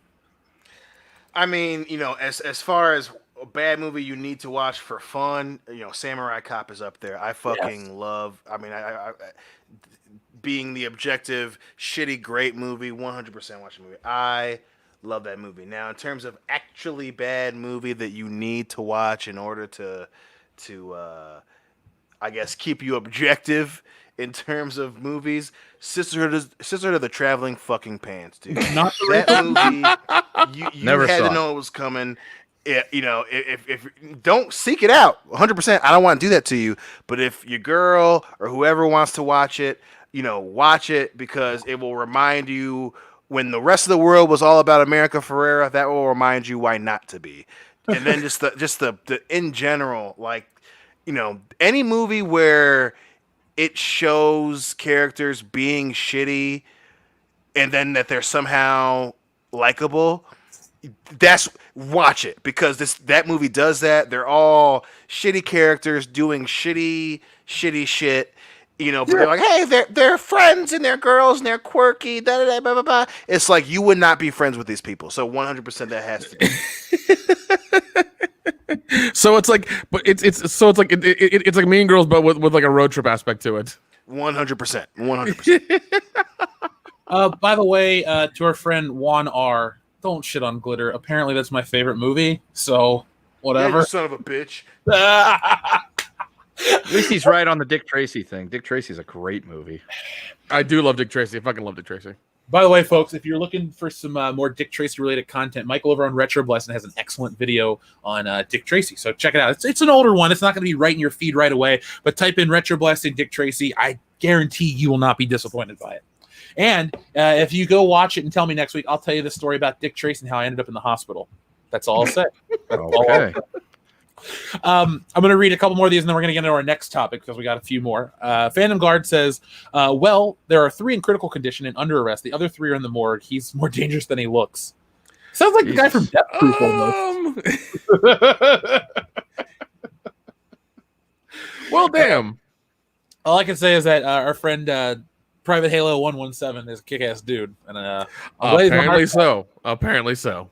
Yeah, good for him. I mean, you name yourself after John, Master Chief. You got a lot to live up to. So clearly he's doing that. Yeah, definitely. Our friend Dean Domino says Uzaki is a college student, short stack girl. Heck, there are Asian women taking pictures of themselves with similar proportions. TLDR, SJW is just salty. Well, if she's an adult in college and they're salty about that, then they have no leg to stand on. And that just goes to show you how petty this is. That's the next word they're going to try to put in the conversation of racist and sexist and all that stuff. And it's gross. So if those people are making those, just forget that shit. Ugh. I'm going to read 2 more because they're a little shorter. It says, Space Monkey 0899, thank you very much. He says, Australia paves the way for anime censorship. I don't like censorship anyway. No, don't like it. Don't like it. Any censorship is bad censorship. Mm-hmm. Thing is, if you don't like it, don't watch it. It's not. Look, when I was a kid, they tried to tell us Power Rangers is violence. Power Rangers is evil. It's going to ruin your life. You know what? I ain't done shit. And you know what? If space aliens come down, I know how to take care of them because of the Power Rangers. So yeah. You use your little flute dagger and you're good to go. Shit. I got a couple of those. All right then. Yeah. Wait, hold on. Does your White Ranger outfit still fit the same way? Well, let's see, Nick. If Jeff at 31 could fit into a costume at Jeff from 5, so yeah, I pretty much was born as a baby and then instantly grew to this size. So yes, it still fits if you'd like. All right, then we're good to go. I have faith in us killing the aliens. In we're right. By the way, folks, my school also banned Pokemon from school. Oh, fuck Yeah, mine did too. I went to one of those schools. You couldn't bring the cards. You couldn't read the books. Like, I had the little index manual, and so we'd sit at recess and go, "Oh, this is a Cubone or a Marowak or whatever," and you're just like, "Okay, blah blah." Dude, even my school went through that shit. Every school went through that shit. It was dumb and it was Not retarded. my school. Oh, Only yeah. thing we couldn't do is just have the shit out there in class. Other than that, Pokemon it up. Pokemon it up, bro. Mm-hmm. Hey man, you got one of them Raichus? Hey man, you got Charizard, motherfucker. I want Charizard. You feel me? I'll give you 3 Squirtles. Squirtle was a common card, bro. You got Literally and figuratively. I don't know where this is going, but I like it. Can I just bring attention to one thing real quick? We talk about memes on the channel and stuff. There's a meme that always speaks to my heart and always makes me question reality. And it's relevant because we're talking about me fighting off space aliens with my magical flute. But there's this meme of the Green Ranger that says, I couldn't sleep last night. I kept thinking about how the Green Ranger had a dagger that was a flute that sounded like a synthesizer that's trying to sound like a trumpet, and he blew into it with his helmet on. I mean, that makes sense. Listen, suspension of disbelief. It's a goddamn. It's entertainment. Just let go. Let fucking go. But that bothered me. It almost ruined the show. I'm like, wait, how does that work? Okay, short answer, it doesn't. But who the fuck cares? We liked it as kids. It was a hokey show. It's still a lot of fun to watch now and kind of make fun of it a little bit. Just let it go, man. Dude, on their helmets, the mouth hole was open, wasn't it? Or at least there was like a screen. Oh, well, then how they breathing in that thing must have sucked. The senpai actors, whew. Look, I'll say it like this, and all joking aside, I didn't care about it in '93. I didn't care about it now. That was the best time of my life when I was a little kid watching that show. Oh yeah, man. Yeah, you go, of course if you go through any of that stuff and look at it with any sort of detail, like there's gonna be flaws. There's gonna be loophole. I mean, like holes in the story and things like that, or plot holes and things like it. Let it go, man. It's fine. Whatever. Just let it take you over. Just let it take you over. Yeah, like slip into a warm bath. Yeah. Dance to that Dragon Zord beat. Oh wait, this is the wrong article. Former Edward Norton claims the Electoral College is deeply rooted in racism and slavery. Wrong. Oh God! Consider they created that before that. Never. No, I'm not getting in that rabbit hole. No. Anyway, so we all love James Bond, right? Of course. Oh God, is he okay? Yeah. Is he fine? What they do to him now? Right? See, this is why they've ruined Bond, because I bring up the name James Bond or 007, you go, what happened? I got something good in regards to James Bond this week. Okay, all right. Okay, yeah, my bad, dog. Go ahead, baby. Still on top. Original 007, Sean Connery voted best ever James Bond, but Daniel Craig flops. No fucking shit. I like Daniel Craig, and I will not apologize. Speak up a little. I like Daniel Craig as Bond, and I will not apologize, sir. That's okay. You don't say have you're to sorry, damn it. Say you're sorry. No. Yeah, you don't have to apologize for that. I mean, yeah, it's cool. I mean, you're entitled to your opinion. It might be wrong, but you're entitled to your opinion. God, I've always wanted to use that on you. Yeah, always wanted to use that on you. Now, listen to this though, guys.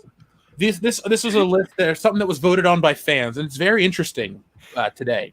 So Sean Connery was ranked as number 1. Timothy Dalton was second, despite starring in only 2 films. Pierce Brosnan came in third, with current Daniel Craig firing blanks. The online poll was run by the Radio Times. It's bound to leave fans shaken and stirred. It was organized by a knockout tournament with the 6 actors from the official Bond series split into pairs. Readers voted on their favorite, then chose the winner from their final 3. Connery was given the showdown with Craig in the first round and came out on top, 56-43. So people. Oh shit! So wait, hold on. Well, okay. Where's Lazenby? That's my question. He might come in second to last. So here we go. Damn. Dalton comes in at second. Which Okay. Brosnan third. Sure. And Daniel Craig was kicked out in the beginning, so it means he couldn't even hang. Jeez. That's spicy. Yeah. I just saw this and I knew that I had to share this today. I'm glad you did, even though, Pierce should objectively be 2, but T-Dall is underrated as fuck. Oh yeah, he is. Oh yeah. Yeah, well, Dalton definitely is underrated. He suffers from that second movie. Yeah, Lazenby should be above Craig for sure. Yeah, even though he's in 1, he should still be above Craig. Folks, you don't have to. And Lazenby also. I was gonna say Lazenby also suffers from the same thing Timothy Dalton does. Lazenby only had one movie. It was a great movie, but he only had the one. Dalton had 2 movies. One was great, one was meh. So they get underrated because of that. Yeah. Well, I mean, and also Lazenby was also fighting the system and fighting the Hollywood system and things like that, trying to do his own thing and stuff. And they didn't like him for it. They wanted him to be, James Bond through and through, even when he was promoting it, in the US and stuff like that. So he had a whole, once again, the documentary, Being Bond on Hulu, go watch it. It's George Lazenby's entire story. Wonderful watch. I watch that thing at least once or twice a month for sure. It's a damn good documentary. Holy Plus, shit. he lived the gimmick on set. Yeah. Dude, Banged them all. No, he did, and good for him. the shit he pulled to get to be in that movie is fucking amazing. Oh man, that man had balls. I loved it. Yep, and he used them.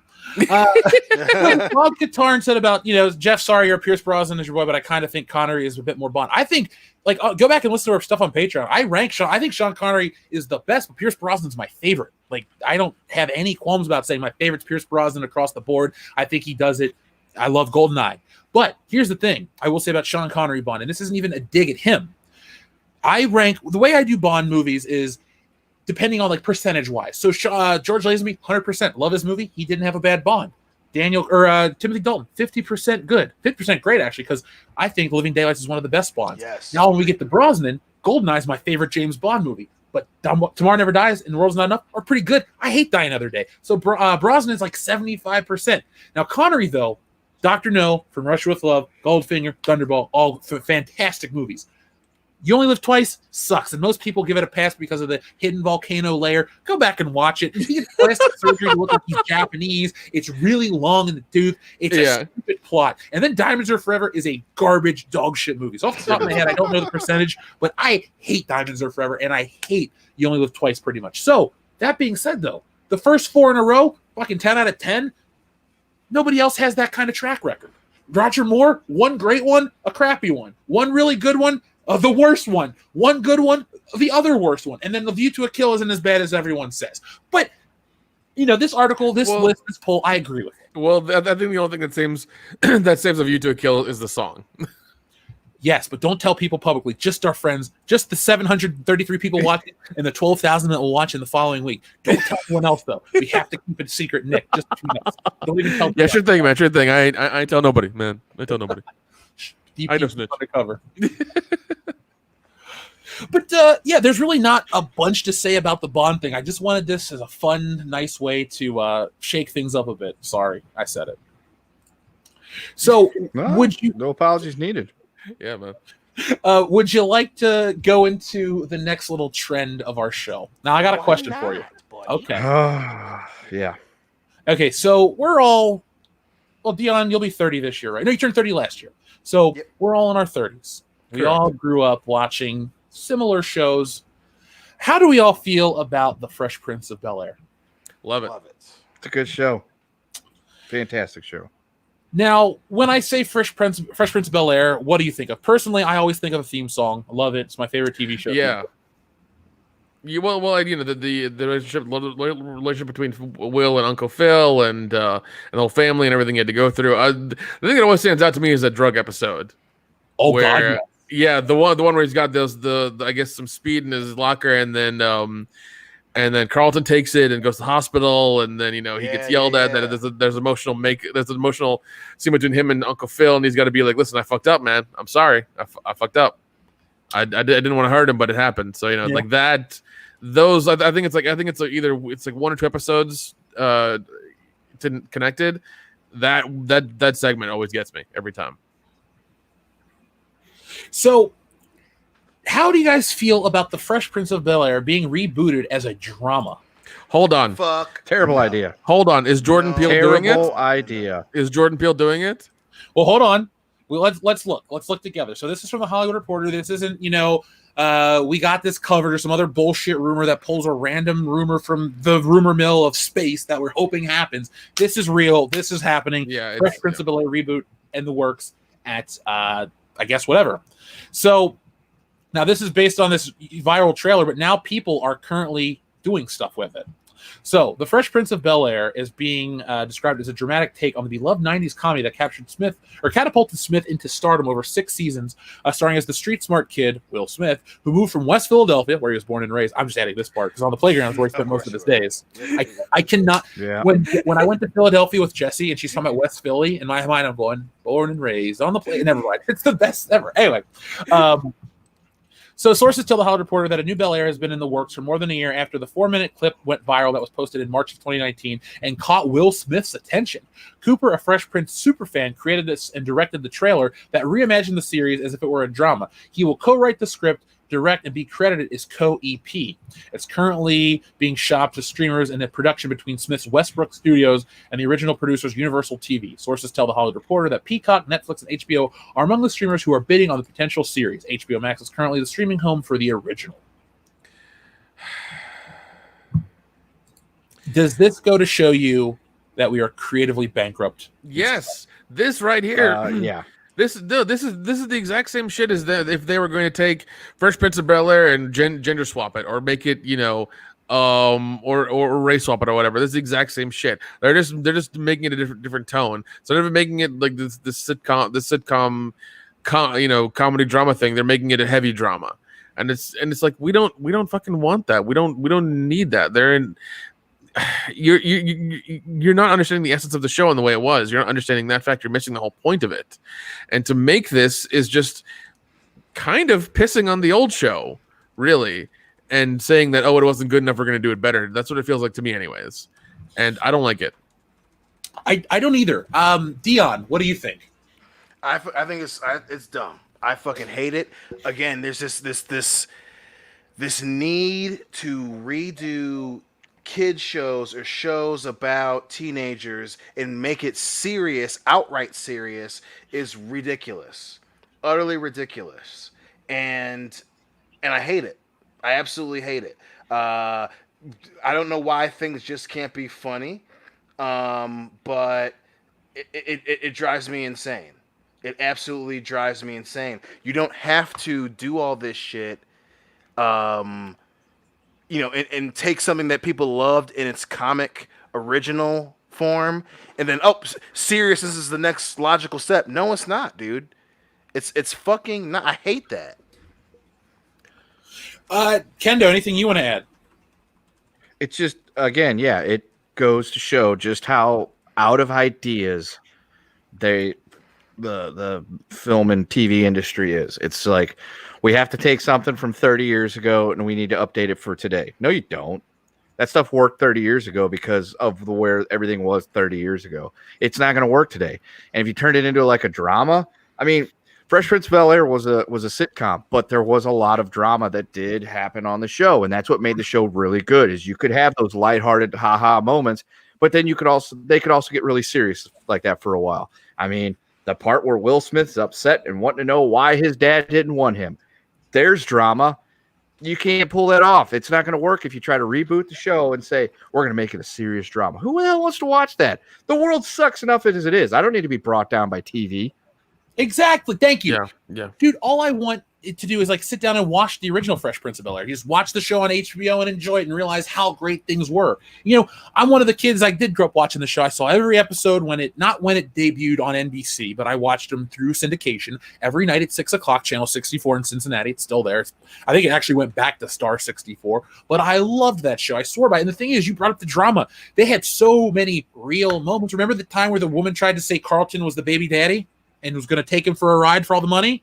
Yeah. Just hit shit like that. They didn't even play it in the comedic sense, the one where Jeffrey's son comes back and he wants to, again, rip off his dad because he thinks his dad ran out on him, and now his dad's actually been, sending back money and doing all this stuff. It's like the show was already a dramatic comedy as is. There's no serious tone you can add to the Fresh Prince of Bel-Air because, yes, you had your wacky moments of Tom Jones music playing and Carlton was dancing down the stairs, or Uncle Phil always on a diet, or Aunt Viv trying to get her shape back so she can perform ballet. But the show always had a good message, and it wasn't preachy like the Cosby Show or something else like that, and it wasn't zany and off the wall like Martin, which I thought Martin was a great show, still do, but it was a show that was zany, crazy, funny, but poignant, and you really can't recapture that because, one, you have these great actors who brought it. Two, you had Will Smith when he was still Will Smith, when he could be funny and weird and crazy. Now he's getting cucked out by his wife and making bad movies left and right, so he's not even Will Smith anymore. And then on top of that, too, we as a society today don't have the ability to make that kind of shit. Actually, take it back. Hollywood can't make good stuff like that, nuanced stuff. It's got to be heavy-handed, boring, and redundant. And that's what this all is to me. Exactly. And that's the problem. It's redundant, and it's not going to be a fresh take. It's just going to be without the laughs. Jonathan, yeah, dude, Star 64 always required me to move the antenna pretty vigorously to get it out, because the reception was dog shit on that channel too. But it was better than UPN 25, and I was trying to watch SmackDown every week, so that was a hard thing. But yeah, Fluttershy gets it right. And by the way, to our friend Paul, who says, don't make fun of me for liking A View to a Kill. Like A View to a Kill. We watched it and reviewed it. We had a good time. Yes, the song was what made me like it, but it's like an MTV James Bond film. Yeah, it is. Yeah, it is. Now, I wanted to bring this up because our friend Audrey Schaefer, is it Audrey Schaefer that asked? Yes, Audrey Schaefer says, are we going to get a Family Matters reboot next too? No, but what we are going to get is a Saved by the Bell reboot. Isn't that already? Isn't that already happening? Like, hasn't that already happened? They've already shown like. I thought there was a trailer or something, right? Or there's a trailer, or it's done already. There's already episodes of it or something. I think. I don't know. I could be wrong. Well, to say this is another 90s show that's coming back and it's facing real issues of race and gender identity. So, which character is going to change their gender? My guess is Lisa Turtle. Okay, so basically, if you let's say you gender swap everything, and Zach becomes a chick. So you're gonna have a chick be shitty to everybody, and it's gonna be okay. Is that what's gonna happen? I don't know, but I bet you Zach Morris is made out to be an asshole as always because he's trash. What's his name? Yeah. What was his name? Wasn't Snyder? What was Mario Lopez's character's name? RC Slater. AC Slater. AC Slater. Not AC, not RC. Not fucking radio controlled. You know about that? I don't know. Have you seen some of his performances? He's pretty stiff. Well, that's the reason why he's on shows like Access Hollywood and like all these announcing shows, and he's not an actor anymore. But yeah, I will say, my mom met him when Saved by the Bell was on TV and got me his autograph as a kid. She's like, he was so nice. I'm like, cool. I don't like that show, but I got his autograph. I wanted to meet a Power Ranger, not Slater from Saved by the Bell. God. But I'm gonna guess that what's her face, Laura. What was Tiffany Amber Thiessen's character's name? She's gonna have Kelly a failed Kapowski. Kelly Kapowski. Yep. And Jessie Spano, she's dead. I say she dies. damn. Elizabeth Berkley, come on! got What do they killed. want to redo Showgirls?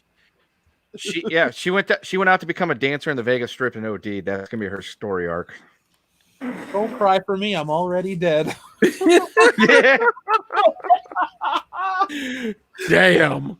Well, guess what? We don't have to spend too much time on Saved by the Bell because guess what? There's another remake coming. And God damn it!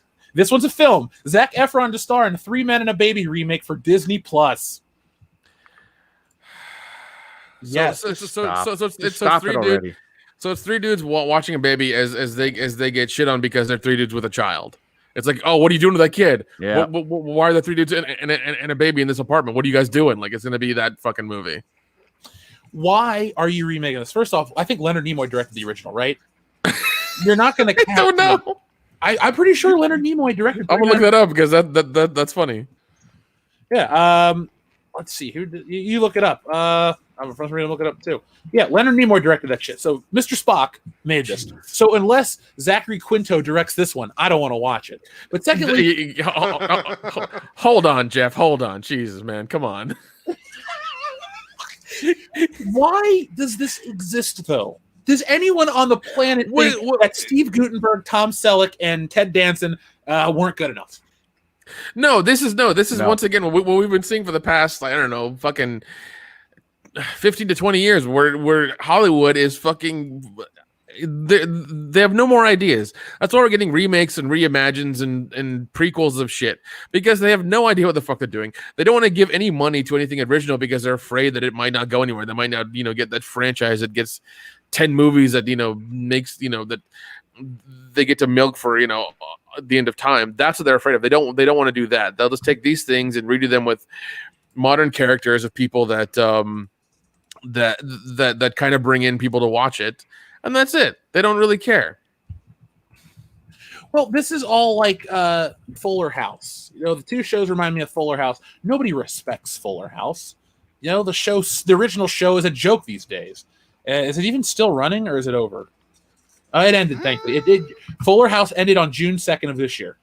So good. Well, shit.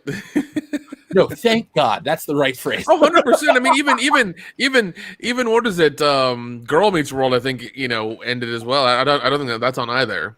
No. I know Dion had to be subjected to a couple of these shows. So, bro, I get it. I'm sorry. Thank you, bro. I appreciate that, man. See, I'm lucky though. Jesse's like, let me introduce you to one of my favorite shows, Supernatural. I like it. She's like, let's watch a really funny show. I think you'll like it. Parks and Rec. Fucking loved them. Burt Macklin for Halloween this year. Like the shit you introduced me to, I'm like, I dig this. Now, I love Hillary, but the Rachel Papers will never, ever be a film that I like. Hell no. Hillary, I hope you hear this. I love you. Anyway. Yeah, Sir Angus Fungus makes an excellent point. Just watch the originals. I think some of them even on Disney Plus. Like, if you're going to pay, Disney Plus is not going to get 150 million subscribers by remaking every damn movie that was good the way it was already. Yeah, or doing live action remakes of their old shit, even though they, that's a shitty idea. They're not making and even though they've been morally bankrupt for fucking years, and they're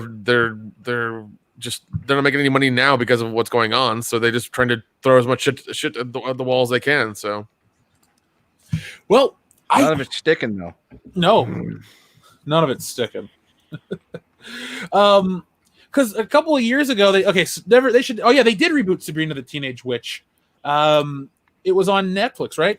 Nick? Yeah. It was a really dark version of it, and apparently it's supposed to like coincide with like Riverdale at some point because they meet in the comics in that world.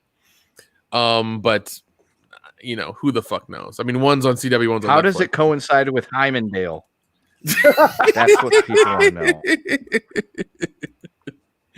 Oh god, So, that's a city where everybody gets fucked. One thing I want to say, Andrew Clark brought this up. YouTube didn't notify me of the stream. It's not in my sub feed. Let you know, folks, every Thursday we stream 8:30 p.m. Eastern Standard Time. Put it like this: Thursdays belong to world class bullshitters. Nothing else matters. Be here. Always, we're going to be here for you. We're having a great time. Now, that being said, all of your Thursdays belong to us. All of your Thursdays belong to us. We should have that as a shirt. What I do want to say, though, to everybody is if you're ever wondering why you might not see some of our stuff, I've learned from YouTube directly that it's when they switched over to the bell notifications, they wanted to make it a more personal user experience. So you have to make sure you're hit to all, because if you have your bells turned on to all, that is when you'll see everything we do. Yeah, I haven't put out a video this week because we've been doing streams and I've had other stuff to take care of business-wise, but we're, that's why YouTube is different for a lot of your favorite content creators, because I had a deal this week with some behind-the-scenes stuff. I don't want to make it public because they made it right, but I was dealing with an issue. Some other YouTubers are dealing with the same issues out there, but we got it taken care of. I just want to let you know. That's good. I was worried about that situation. It's been rectified. There's no longer any issues, but I do want to say out there, folks, if you're watching and if you're not finding us, it's because of that. And if your bell is turned on to all, and if you're still not finding us, let me know. Then I can complain to YouTube directly again. But you got to make sure that bell's turned on to all. That is all it is. It's a stupid change from stupid creative, but that's what happens. What up, Pop Culture Minefield? We had him on the High Council this week. Gary Cassell. He was a great dude. You guys should check him out. Man. Check out his art. Fantastic artist. Made a new friend, which was awesome. So check him out over there. And Andrew Clark says it is set to all. Then Andrew, if you could do me a favor, when I upload a video and if you don't see it in your feed, shoot me just a screenshot. I need screenshots to go to YouTube directly, but if I have screenshots, then they look into it some more. So Andrew, thanks for letting me know. So let's see. What else did we have to talk about? One final thing. We're going to save the rest for our Sunday hangover show because Jesse's got her stream with her Australian connection in about an hour. So I want to make sure we get all of this stuff. Michael Lee says the same thing. Jeff, I have selected notifications and did not get notifications for tonight's episode. Michael, again, if you guys could just shoot me screenshots of this. All I ask is if you really want to help us out in that regards, just shoot us a screenshot. And we will, I will forward that and we'll get stuff worked out. It takes a while, but that's the best I can do. So there we go. Yeah, and make sure you thumbs up the episode and give us just a really simple comment so they know that, because the more comments, more traffic we get through them, the more that will be visible to other people as well. So all of this helps. I know it's a lot to ask of everybody all the time, but all of it helps. So one last thing. Now tonight's topic is kind of a rumor, but if it's a rumor that's going to be true, I might have to, I don't know, shit my pants in protest. Oh God. And I'm going to do it in a public place and make it bad for everybody. Because if I have to suffer One more. Wait, no. Are you saying like this is like elevator level shit your pants, like where you have to do it in like an elevator, everybody's locked in and you've shat your pants, like that kind of? That is a good question. And are we going to be in that elevator? That's the No, second because more important follow-up question. You guys are my best friends. I love you to death. I'd never subject you to this shit. Okay, thank you. God. But if I have to suffer one more heavy-handed, stupid Spider-Man film with a garbage title, I'm going to do that. Tom Holland's rumored Spider-Man film would be a solid choice. So first off, Cinema Blend, suck it, all right? Stop kissing the fucking Marvel ring, the Sony ass. It's done, all right? They're going to go under because of people like you, because they get nothing but this fake positive feedback loop of, oh, everything we do is great. Everything is awesome. And we're going to cut down the people that dislike it because we're going to call them the worst things possible. That's the shit they're going for. Anyway, though, here is the idea from social media about the new Spider-Man title. Spider-Man Home Alone? Nah, that's too cool. It's Spider-Man Homesick. Oh, fuck off. Yes. That sounds awful. I hate the concept with a passion. I know I sound like the old man that yells at a cloud, even though I'm younger than most people that are going to be watching these, or a good chunk of people that watch the Spider-Man movies. I am so tired of Spider-Man being bent over a barrel. Like James Bond, bent over a barrel. Spider-Man, bent over a barrel. All of my personal favorite characters just get it from both ends. They don't get anything right with Spider-Man. Oh, Jeff, the costume's the most accurate to Steve Ditko and John Romita based on the shape of the eyes. Why is there web shooters outside of his gloves? Little shit like that. That doesn't, ruin it for me. But when you fundamentally change the character at its core, when you do all this dumb crap, when you try to look at Far From Home, Homecoming, haha, get it, it's back at Marvel. You know what? I'm going to burn down your fucking house if you give me a stupid title like this. It's done. I'm so fed up with this. Jeff's going to sling Molotov cocktails. Fuck you! Dude, and desperate times call for desperate measures. Hey, we'll be right there with you, man. No problem. Look, I know it's a weird thing to get angry about, but I would rather have a film called Spider-Man 9 than Spider-Man or Homesick. It's such a dumb title. It's so heavy-handed and on the nose, and I hope Disney and Sony feel stupid for such a stupid title. Like, you done bad. I'm going to rub your nose in this.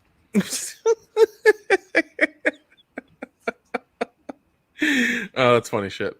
Maybe Spider-Man Homeboy or Home Cooking would work, but that's home cooking. Yeah. Spider-Man Homeboy. Home fries. Spider-Man Homeboy. Yeah. God damn it. Dude, Disney would get in so much shit. They should make a film called Spider-Man Homeboy and have Miles Morales in the lead. I was gonna say that shit. I would actually go watch it. Oh god, yeah, because that'd be questionable shit. But if they did that, I'd be like, all right, you got balls. I'm gonna watch your movie. It's fine. I'll do it now. Fast forward a few years. Make Tom Holland Spider-Man 21 years old and call it Spider-Man Homebrew. And it's about him and his buddies making moonshine in the woods. Oh, I don't know what to do with that, but I'm okay with it. Look, if Spider-Man's worse than what they're going to give us. I will say this: every day that passes makes me realize that Spider-Man 3 is no longer the bottom of the barrel for the character. Just putting that out there. Agreed. We have. It's gotten worse. It's the same thing with Star Wars as well. It's like, oh, the prequels are bad. It's like, now the prequels are actually pretty fucking good compared to what we got. Yep. So like, it's one of those things where it's like they keep trying to inject like current politics and current things into what their movie is, and Hollywood doesn't fucking get it. And the best thing I can do to make sure that they get the message about these things is not give them any fucking money. Amen. Here. And this is like I said, a shorter segment, just something I wanted to comment on. If you're a Spider-Man fan, awesome. I'm glad that you keep the character alive. But the Dan Slott era of Spider-Man and this new crap is just that crap. The only good thing to come from Spider-Man, put it like this, the only truly great thing to come from Spider-Man in the last 16 years outside of the second film is the video game for PS4. Other than that, it's been Deadpool light, it's been shitty trash just constantly thrown at us. Oh, Andrew Garfield's a better Spider-Man. He makes jokes, Jeff. This movie's fucking blow. Oh, Tom Holland's the best Spider-Man ever. Is he, though? Because he's not Spider-Man, he's Iron Man Jr.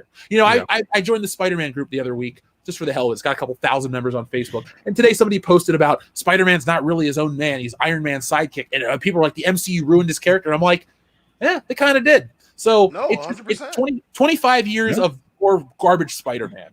We've dealt with 14 years of terrible Bond. How about Spider-Man? Jeff, can you outlive it? I hope so. But if you ruin Wolverine, I'm done. I do have this comment by Colin McAdams. Spider-Man, homie, don't play that. If that movie were to happen, I would want Jeff to direct it and then Dion to play Spider-Man. We should do a parody Spider-Man, Dion, like a little video for the channel. Oh, he laughed so hard he disappeared. All right, there he is. Do Spider-Man homegrown. Spider-Man homegrown. Fucking Spider-Man. Yeah, he's Spider-Man homegrown. He's slinging the green. Spider-Man homegrown. I'm Spider-Man, motherfucker. Green Goblin needs nuts, motherfucker. So, one final thing, and then we're going to read our super chats, and we're going to close this baby out. We have a nice, tight, fat-free episode. Yes, where we used we used margarine instead of butter, but margarine's garbage chemicals. Did you guys hear? Yeah. Did you hear that AMC Theaters is going to have 15-cent movie tickets for their first day back? Yep, I heard that. Man, that's awesome. Are you guys going to go see a movie? Is it Pig's Pussy Pork? I'd love to, but all the theaters are closed in definitely. California, so I don't even have the option. Jeff, I have to admit something to you. Okay, What? you're not gonna like it, but I'm gonna have to admit it. What? I got to see Beverly Hills Cop in theaters twice. So, folks, Nick from the podcast died suddenly in a coconut-related accident. If you'd like to replace him, email us at showreplacement, world-class. Dude, I'm a little jealous, but awesome. How did it sound? How was the sound? It was wonderful. Also, I got to have a really good burger and a pretty good beer. So, like, it was. You got pretty good beer? Yeah. I'm jealous. I want a pretty good beer. But yeah, because I mean, like I was looking at theaters, in Atlanta because I was bored one day. I was like, all right, what are they doing? I was like, Beverly Hills Cop. I was like, oh shit, So I put on clean underwear and left the house, and and put on my mask and shit, and went to go watch the movie. And like the good thing is like all the old movies they're showing are like $5 or $6 a piece, so you can spend money on like concessions and shit, and help them out. But yeah, like it was, like they had like Ghostbusters, Back to the Future, Scream, Goonies, Weird Science. Like I've got to watch them all in theaters now, and it's been fucking awesome. Now I'm looking at the this 15-cent ticket thing, and I know it's to ease people back in. You guys think it'll work overall though? It depends. I mean, it depends on what they're showing. I mean, if they're showing like good shit, then people will people will come out and watch it. Well, you need a big movie for that. I don't know how that's going to work with, doing stuff with Beverly Hills Cop. I mean, it depends what they're showing for 15 cents. That's the huge, the tidbit, man. If you're playing classics, like, if you do something similar with what they did with Jurassic Park or something, yeah, I can see that being a huge success. But if it's all going to be, bullshit, if it's fucking New Mutants, you ain't gonna have very much success. By the way, I sent everybody this. New Mutants apparently is gonna come out in fucking IMAX. Why? Nice. Okay. It's also supposed to be coming out in 2 weeks. Yeah, I found it on Instagram, and I think I sent it to all you guys on Instagram. I was like, the fuck is this? I am so excited to watch this movie fail miserably. Oh, God. You know what, though? This goes to show you Disney is truly the smartest company on the planet because they had a dog shit movie and they can blame COVID for its failure. Yep, that actually makes sense. Yeah. Well, also, if you look at the poster, I think it went from an R rating to a PG-13. So they fucked with it somewhere or the other. Lame. They fucked with it somewhere or the other. Yeah. Disappointed. Yeah. So I mean, it was going to be like this crazy, scary, haunted mutant movie, and and I was fucking down for it, man. It looks fucking awesome, but it's like a PG-13. I'm just like, oh shit. By the way, Excited! I want to give a quick shout out to our friend Dr. Richard Kimball. Spider-Man homeschooled, the COVID pandemic crisis. Oh shit. Oh shit. Maybe that should be our. Maybe that's what we should do for the meme of the week this year. Make it a themed contest. They got to give us Spider-Man home something or another movie posters. Well, make the announcement then, Kendo. I think I just did. There you go. I think you did too, man. I think Fine. I did too. That's I made it what's really about. nice.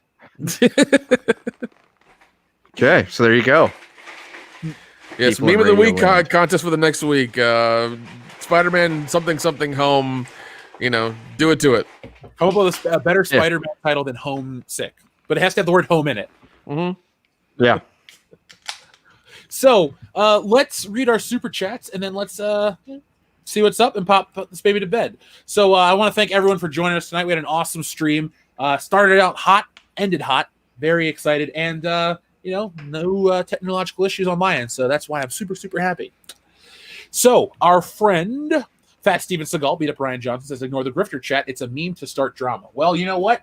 I can't start drama because I don't even know any of these people are. So it's not even an issue with me. That's true. That's my favorite critical narrative of us, though. They're like, you guys are grifters. I'm like, how?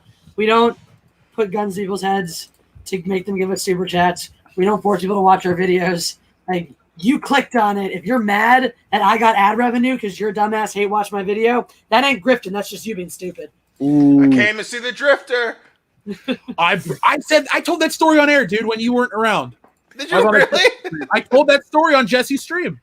That's awesome. And people in the chat knew who I was talking about. They knew it was That's live. fucking dope. Of course, they're smart motherfuckers, man. The chat is some smart motherfuckers. By the way, when anybody says grifter, I just think of the Oh shit! Yep. I'm very proud to be related to Jim Lee content. He's one of the all-time greats. So we also have our friend Rafael Jimeno, who gives us a thumbs up super chat sticker. Says, "Good job. Thank you very much, Rafael. We appreciate you being here each and every week." Raging Rhino, who will be on Jesse's stream in just a few moments, sends in a super chat sticker of a thumbs up giving pair. So thank you, Raging Rhino. And by the way, folks, the link to that stream, which I'm a part of. So if you want more after the show, just go over there and watch it. I'm there. I'm on camera. I'm going to get out of this Randy Orton t-shirt because I want to switch shirts. 30 minutes from this moment to go get enough alcohol to keep up with us. They're not going to be able to keep up. Don't give the people false hope. I'm always honest with the Did you chat. start without me? Yeah. I drank this one He's beer. saying that there's nothing you can say that's gonna make done today. Nothing's gonna change what you've done to me. Right. Time to shine. I'm gonna take what's mine. Mine. Take what's mine. Fine. Thank you. Yep. Friend of the show, Chuck E. Cheese says Jeff lives with a 24/7 drag race going on outside in front of his house, so he ain't scared of shit. It's Dominic, man. We ain't heard a whole lot of that tonight, though. No, I got dude. We're going through a heat Because wave. he found his family. Finally, god damn! Somebody finally found him. Goddamn time. Took him months.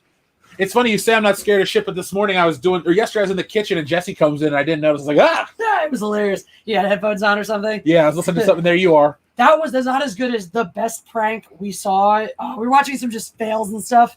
Some guy tried to prank his wife by putting his hoodie on backwards with the hood in front of his face. And she smacks him in the nuts. I love that one. Yes! Isn't that one great? Oh, of course you've seen it. Of course you've seen it. You're like Fail Army's #1 subscriber. He is. He I loves actually unsubscribed from Fail Army because they show the same shit. But I heard it. It was a meme compilation and I saw it. Nice. That's what we were watching too, but it was from Fail Army, your former favorite channel. Let's see. TLJ Screwjob has a really serious question, guys. Who's worse, Kevin Smith or Seth Rogen? Kevin Smith. Kevin Smith. I'm going to say Seth Rogen. Ooh, I could make this an even vote, couldn't I? Remind me why we hate Seth Good. Rogen again. You personally don't like the shit he said about Israel from Mark Maron. Right. That's why you're mad at him. I just think he's lost touch with what made him funny. I don't. There was a reason I was pissed off. I was like, but wait, isn't he? Oh, no. Yeah. He's a self-hating Jew now. I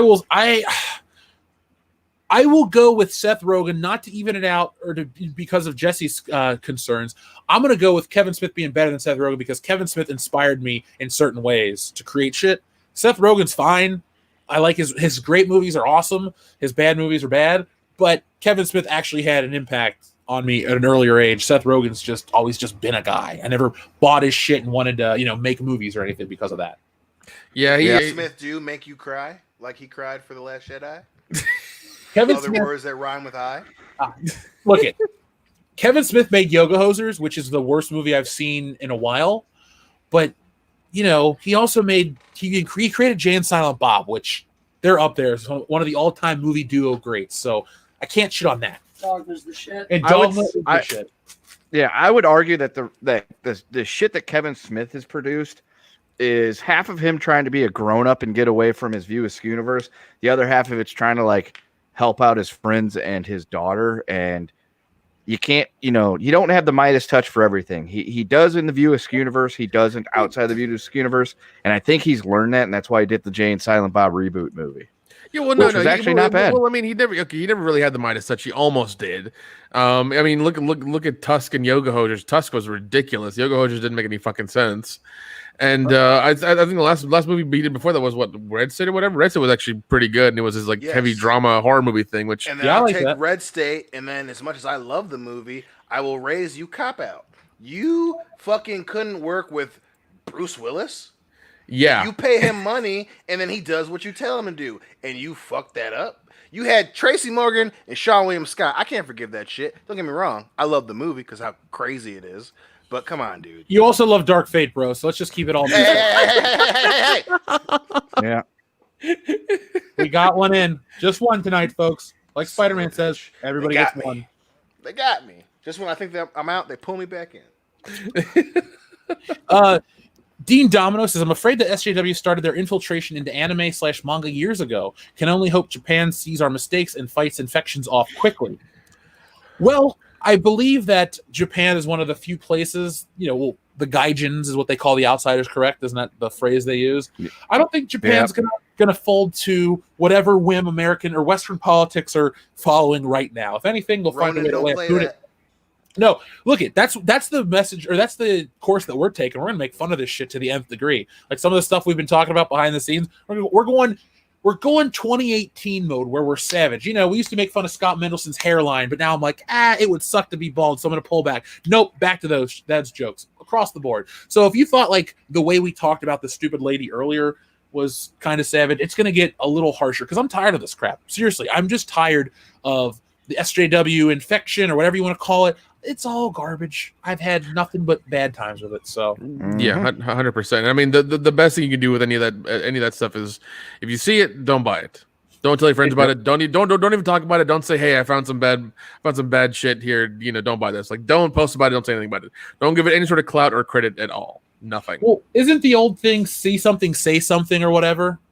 Like if you see something woke, don't tell anybody. Just ignore that it exists. Yeah, exactly. No, 100%. 100%. If you see like woke stuff that they're woke books or movies or whatever, don't say anything about it. Just ignore it. Dean Domino, we read his. Straight White Male says, when I was in prison, we had Spartan knife matches. I'm sorry, what? He said, when I was in prison, we had Spartan knife matches. Okay. Well, all right. Well, shit. I'm glad he likes his podcast. Yeah. Hey, he's definitely into the show. He's messaged us quite a bit, actually. So awesome. Good. Yeah. I'm glad you like us, man. That's a good thing. Our friend Breadman Productions, which we had the pleasure of meeting last year, it's September's Horror Hound, which isn't going on this year, sadly. Thanks, 2020. James Cameron and Tim Miller first, then you can have Zack Snyder. Also, the 4K release of 300 comes out on my birthday. Oh, you're not. Is it October, right? So we're both October. Is this a gauntlet match format? Because I promise you, I'll have a good time. We can make it happen. We can make it happen.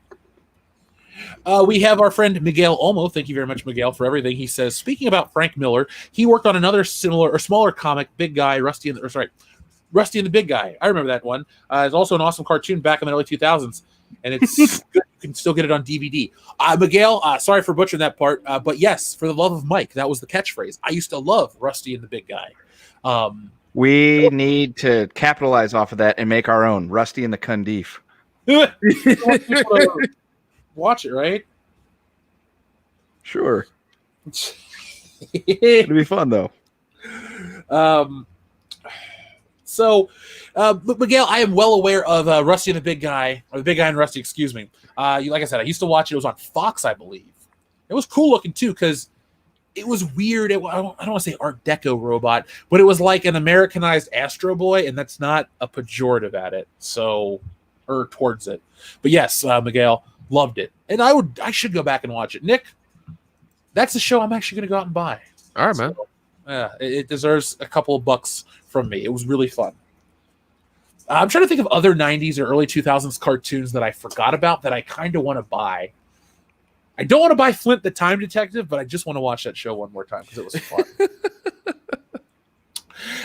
Cadis82, thank you very much. He says, those who don't learn from the past are doomed to repeat it. Yep, that's for damn sure.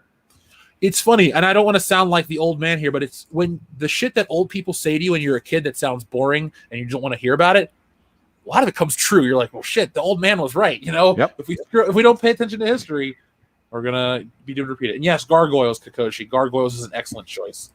That'd be a show, but I think it's on Disney Plus, so I have a couple of months left. It's on Disney Plus. It is.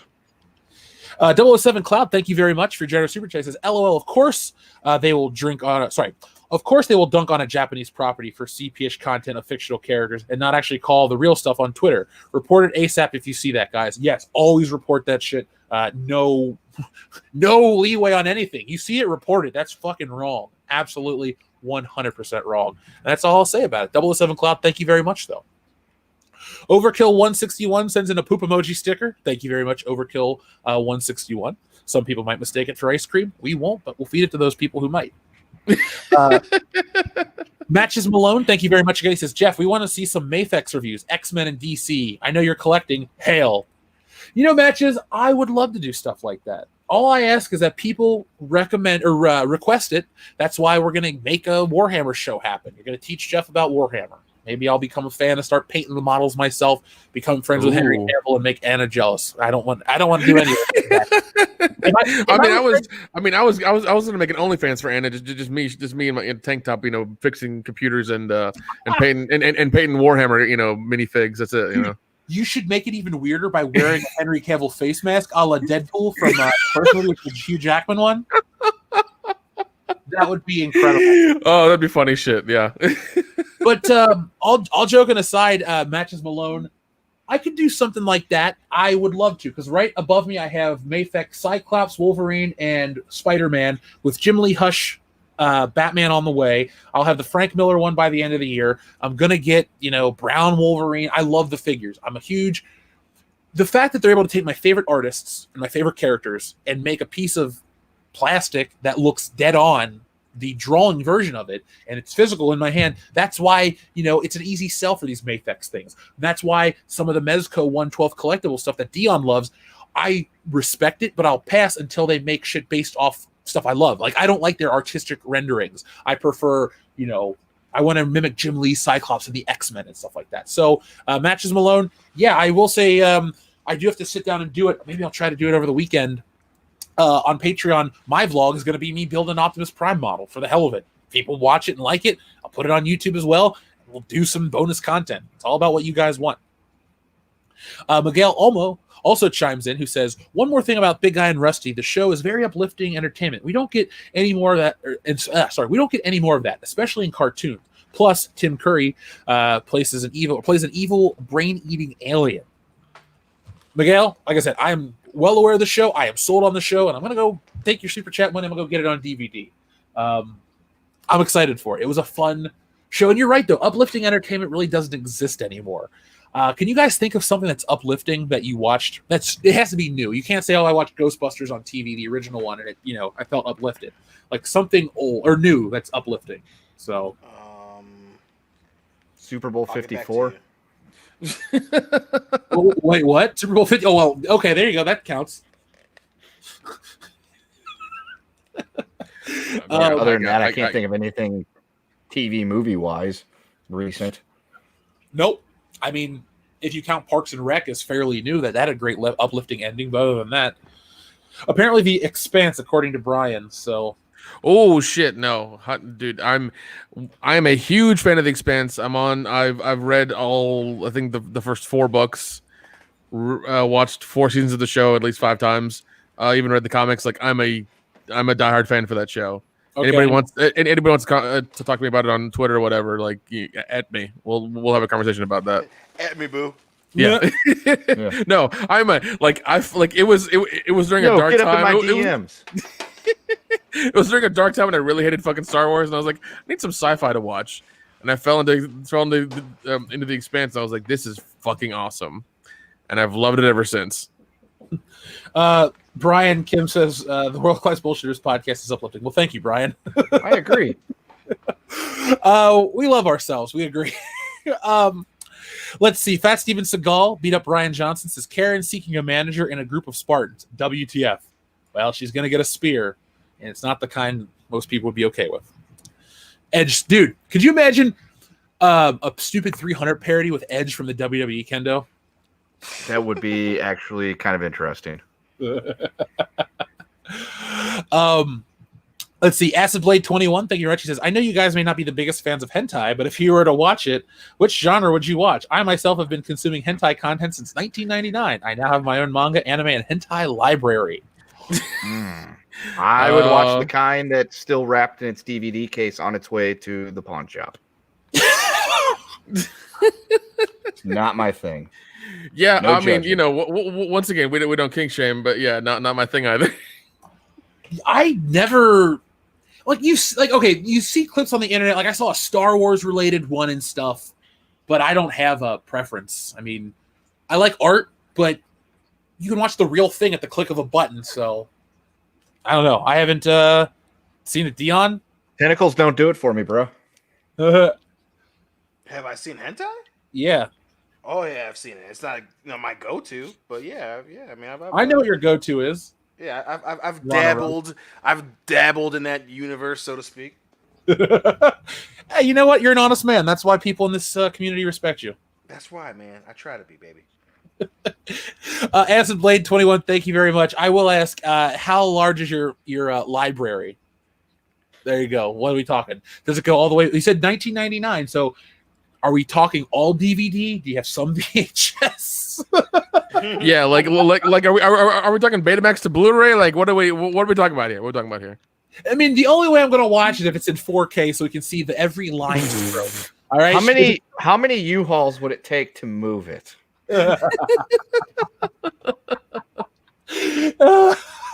It's called hentai and it's art, says Samurai Vader. Hey man, I'm not doubting that. That's fine. That. I mean, art. I will give you that. It is a form of art, but then again, country music is also considered art, and I hate that too. Oh, I 100%. I'm right with you, buddy. Our friend Adam Wofford says, is there a way to show these people a video of how bad Earth was back in the day? It would give them nightmares. Also, women didn't go into battle. Adam, if these people, you know what is a great story, even though the execution and sadly what happened to the man is terrible, but in the Twilight Zone movie, Vic Morrow plays a very racist character in a modern, there's the race car, those who asked. There we go. Thanks, Vin. Anyway, Vic Morrow plays a racist, bigoted character, and he's a terrible guy. And what happens is he's at this bar, and he comes out of the bar, and he gets taken right to 1930s Germany. And then he's in, then he's in Vietnam and all this stuff. And the story was about a racist who basically finds his way, the puppy who lost his way type of thing. But in real life, sadly, when they were trying to film the redemption arc, he was killed on set in a helicopter accident. The helicopter came, decapitated him, killed the two children he was carrying. A great story to write, and I might do it myself. I'm going to claim it right now. I should do never mind. You get the point. Just SJWs go back in time and realize life is shit. That's it. But in my story, there's a great twist at the end. Instead of coming back and changing their ways, they just fucking die because nobody needed them anyway. So there we go. Our friend Ghetto Bible says, invasion is entering. Home invasion is okay to her. Well, this lady is clearly crazy, Ghetto Bible. The writer is so out of touch, out of time. Hold on, I didn't even want to do that, Dion. I'm sorry. Yeah, I knew where you were going with that, but I appreciate it. It was the effort that mattered. I didn't want to go. But, excuse me. Our friend Joseph Yanowitz says she probably thinks that Ghostbusters is an infringement on dead people's rights. Shit. Yeah. Yeah. Joseph, by the way, I wanted to thank you again for joining us over on Subscribestar, man. And I want to give a quick shout out, too. We have a new patron. His name is Brandon. So, Brandon, thank you very much for joining us as well. We appreciate each and every one of you. But, Joseph, I know you say that in a joking matter, but these are the type of people that are so far removed from reality, they're fucked in the head. That's all I can say. Yeah, they're more focused on I don't know what the hell the problem is, but they're more focused on like making things right than actually just living life and just being cool with everybody and letting everybody live their own lives and shit like that. Like they have to they're on a crusade. They have to do their part and make sure that everybody's equal. It's like, just shut the fuck up and move on, man. Just keep going. They live in a very bizarre space that's not reality. Yeah. Our friend Modalicious says Pelosi said if Dems lose, she will direct blue states to secede. Remember when Texas tried that and it was considered racist? They even called in the National Guard. Reagan in a landslide. Reagan landslide. Yep, Reagan and landslide. Hey, I will say this, Modalicious. They tried that shit with an all-woman screening of Wonder Woman, and that shit didn't turn out either. So this whole look at the political landscape is a shit show. 2020 is going to be a nightmare for this election, and I expect all sorts of things to go down. And it'll be interesting to see what happens to a country moving forward. Is Christmas going to get canceled? Is all these things going to happen? Probably. Be prepared. Christmas canceled in America. That'll be the day. Yeah. Well, that'll be this year. Watch. It's going to be interesting to see all this stuff. I'm going to be watching it very closely. I'm not a political person, but I do pay attention to the world right now because our lives are changing. Not necessarily for the good. So, but thank you very much, Modalicious. And if they try that shit, it ain't gonna work. Remember, she's gonna secede. Put it like this: I'm not even gonna go into the details, but remember everyone that says they were gonna move to Canada at the end of 2016? Exactly. They're all still here. They're out here bitching in California. I can't go to the store. Go to Canada. It's safer up there. Shut the fuck up. Canada. Well, I mean that's California. Yeah, trust me, I know. Dean Domino, thank you very much again. He says, right now we're going through a cultural revolution. This whole trashing entire histories is from Mao's playbook. Look up Struggle Session. It might sound familiar to current events. Well, Dean, I am taking that recommendation. It's getting a screenshot. And, I like to write some dystopian sci-fi myself. So how do I write it? I read about history, and then I come with my fingers on a computer. Ah. I only write down notes in scheduling with a pen. Weird thing. You modern day fancy motherfucker. I know, right? With my computer that barely works. Our friend Miguel Olmo, thank you very much again. He said, here's a funny fact. The richest people in Sparta were the women, and they also had a right to speak in government matters. If the queen said it best, Spartan women giving birth to real men.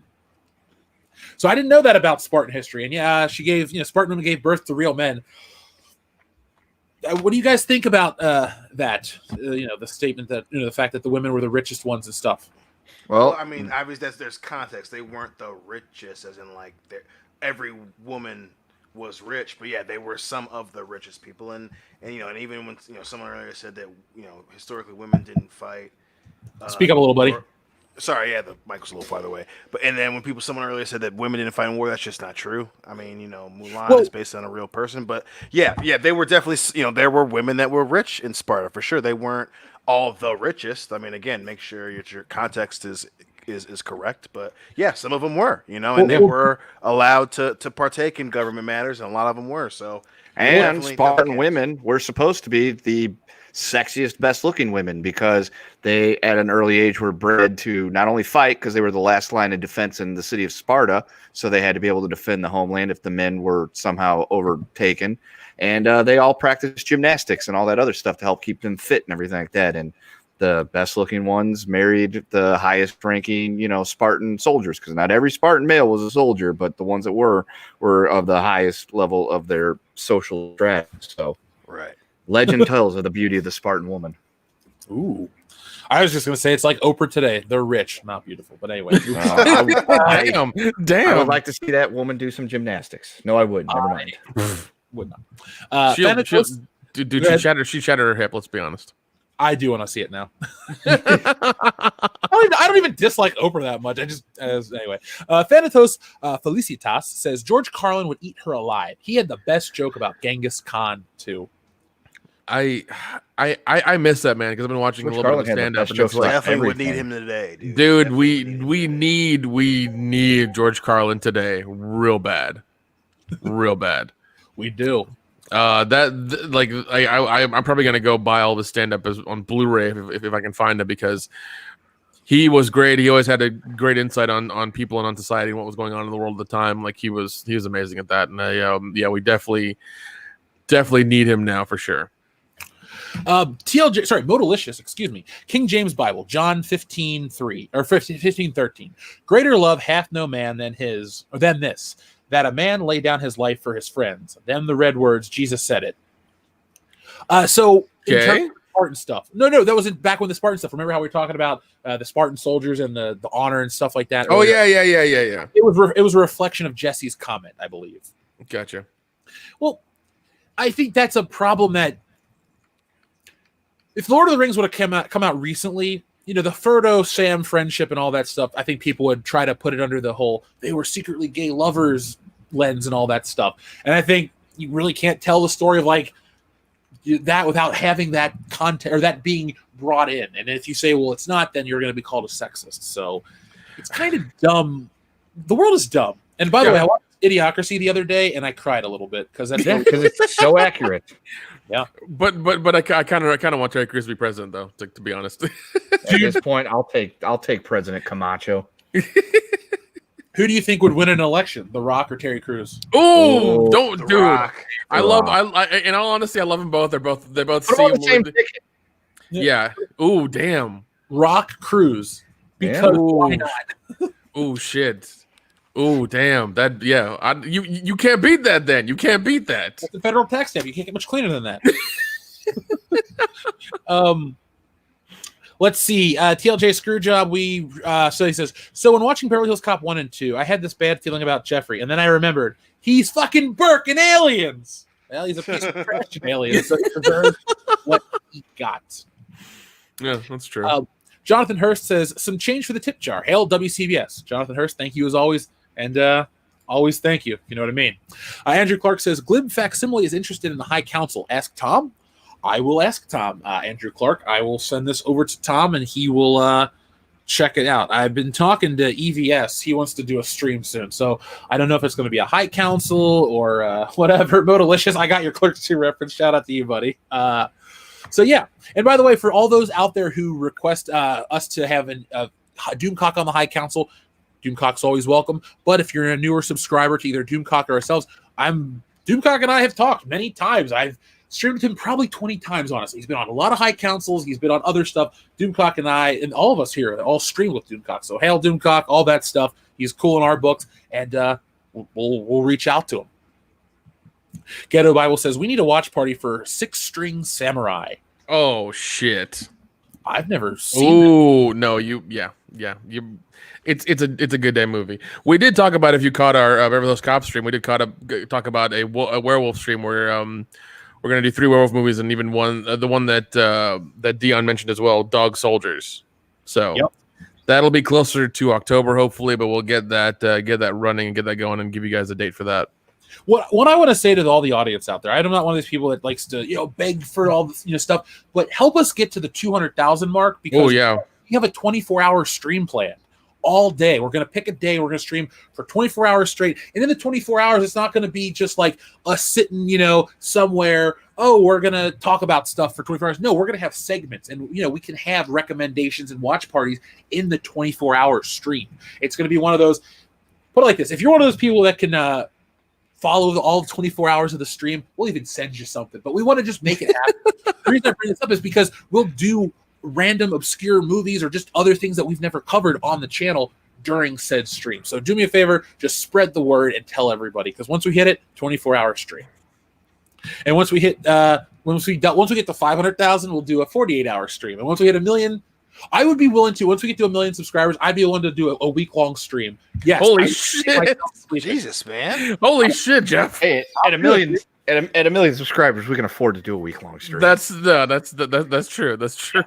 Yes. So let's see. Our friend 007 Cloud says, Jack Nicholson was right and a few good men. People have the luxury to judge others, even retroactively, because of the few people out there that do horrible things to make life comfortable for the rest. Ooh, that's an excellent super chat. Ooh, that's a great point. But remember he goes to jail. So, yeah, but understandable. Dude, context is king with everything. I understand that. I listen to the Eric Bischoff podcast, but I will say that quote though actually holds a lot of weight, especially if you use it. If you look at it in the context of today's world. Yes. The funny thing is though, we don't elevate the people who do the dirty work to make life great for us. We try to pick apart the shit they do to make them feel bad. So which is shitty. It is. I'm not one of these people that's out there telling you to, hug a cop, or that's a line from Fletch. I would never tell anybody to hug a fucking cop, but all this stuff. Like we have the military veterans on as a way of saying like, hey, thanks, we appreciate the stuff. Those are the guys that did the dirty shit that make it comfortable for us, not keyboard warriors, real people that are doing the shit. The people that are driving the trucks to get you the food are actually helping society, not some dumb shit who's writing articles why 300 is sexist. It's so messed up because we fucking skewed what is actually important. And I, for one, I don't like that. That's the world we live in. That's all I can say. Yeah, we're apparently you're a hero for sitting on your fucking ass and getting on Twitter and going through somebody's tweets from 10 years ago and finding something wrong. Like that makes you a fucking hero for nowadays, it seems like, and it's bullshit. Yeah. Our friend Jacob Kaiju says flute daggers are awesome. Jacob Kaiju, I agree. That's why, like I said, I own every toy version. Well, not every toy version, but the good ones. Snell World says whoever wrote this article is retarded. I'm going to ask her if she is. That way I will apologize for critiquing her. TLJ Screwjob says, of course Dion likes Daniel Craig as Bond. He loves Dark Fate. There's a second one, Dion. Fuck all y'all. Oh my god. Albatross Flight, thank you very much, says Fresh Prince reboot. Run for your goddamn lives. They're going to make it woke. Probably. Yeah. That is the trend. Our friend Jacob Kaiju says, so when are they going to do the gritty Golden Girls crime drama? I would watch that. Killer. That, you know what? That wins. That might win for funniest message of the night right there. Fucking, could you imagine Blanche Dubois fucking going in there and trying to interrogate somebody? I don't know. Betty White's still alive, so I mean, it could happen. It's true. Yeah. It's gonna, dude. You know what I want to see? The Golden Girls intro to the crime drama is like the Law and Order intro. It's got that weird jazzy theme, but it's the thank you for being a style. 100%. 100%. Sign me up, Jacob Kaiju. Let's you and I write that together, dude. We'll buy 1 million dragon daggers with the profit. Good investment. Raging Rhino says, as well as a comedy, it was also already a drama. Remembering when Will's dad stood him up, the best scene of the show. Raging Rhino, dude, you're preaching to the choir on the Fresh Prince, and we're going to talk in a couple of minutes in person, so we can anything you want to talk about on the drinking stream is fair game. But yes, that show was so heavy, and even the last episode's kind of serious. They all go back east, and Will has to kind of grow up on his own, and it's kind of a sobering, like shit, the fun's over type of thing. So, the subtlety will be lost. Snell World also says Green Ranger could single-handedly beat Thanos as he had the Power Rangers on the ropes for 5 episodes. Ooh, I would love a death battle, Power Ranger or Green Ranger versus Thanos, or just death battle in general. Those shows are fun. But the Green Ranger did take down the Power Rangers, and he destroyed the command center, and he beat them inside of the Megazord. He jumped up the head and jumped in the back. He jumped in their house and beat their ass twice. I'm still putting my money on Thanos. Still on Thanos? Yeah. Omegon32, thank you very much. He says, hail, Jeff. Hollywood can suck it. And here's some help with Warhammer 40K. My screen name comes from the lore. Omegon, thank you very much. I will amass a crew Avenger style for this soon-to-be Warhammer stream. I'd like to try to get it set up for September. I know it's only mid-August, but I don't want to say it's going to happen this month and then have shit happen and not get it out. So, Hey, you know what's cool about August, though? What? Just found out from a friend. Apparently, this cool sex shop in West Hollywood, it's Anal August, and you get a free butt plug if you shop there. Everybody go shop there and send. Never mind. They send it to the writer of 300 article. Don't do that. That'd be terrible. Send it to someone who actually wants to use it. Those things can be expensive. No, you can't send her because she already has a stick up her ass, so it doesn't matter. Exactly. Yep. She can't do anything else. Let's see. Headcase Laboratory says Spider-Man Homecoming. Only if Lisa Ann plays Aunt May because it's spelled C-U-M. See what you did there. Infinite Wander, thank you very much, says Altharius Omegon, the twin leaders of the 20th Space Marine Legion from the Horus Heresy era of 40K. You will never find more sneaky dudes. Ooh, that's a little sneak. What was that from? What movie was it? Like he was a little sneaky too. Oh God, no, sorry, that was South Park. I'm thinking of. Anyway, moving on. I'm ready. I'm ready. I'm worried though, Dion, that I'm going to become a big fan of this shit and then have no money. That's entirely possible. It's entirely The possible. true enemy of the people. Right. Well, no. You won't have any money for figures. That's what'll happen. Oh yeah, can't. Japanese action figures of characters I care about come first. Infinite Wonder says, oh sorry, read his. Jeffrey Turner, aka Mega Jetty 1 says, thought Green Hornet would be Iron Man good? Wrong. You are correct, sir. That movie. Ugh. That damn movie. Yeah, and I remember watching Seth Rogen did so much like physical fitness to get into that role, and it was such a shitty movie. Our friend Klaus Dork sends in an awesome super chat sticker that says, "You're number one." Klaus Dork, thank you for that. Thank you for sticking around. Klaus Dork is one of the Good Morning Pop Culture fans. He's there every single day. So Klaus Dork, what's up? Thank you very much. Fandom Guard says he's up to 5 now in terms of our friend Private Halo 117. So clearly the dude's badass. Don't fuck with him. Oh shit. Oh god. Once again, hope he's okay. I do too. But I'm glad he likes the podcast. Jeffrey Turner, aka Mega Jetty 1, says again, I'd like a movie starring The Rock and Stone Cold. Well, Mega Jetty, let me pitch you this. Let's go back in time 10 years. The Expendables, the first film. Stone Cold Steve Austin's in the film. He's a bad guy. Why not have The Rock be an expendable cast member? That would have been the ultimate thing. And then remember when Stone Cold fought Sylvester Stallone? It should have been The Rock versus Stone Cold on film. The greatest wrestling rivalry immortalized on film. Oh, shit. And then finally, our friend Diego Flores, thank you very much. He says, just remember that if you want to keep the 24-hour stream, break it up into 2 streams so YouTube doesn't keep it once it goes over 12 hours.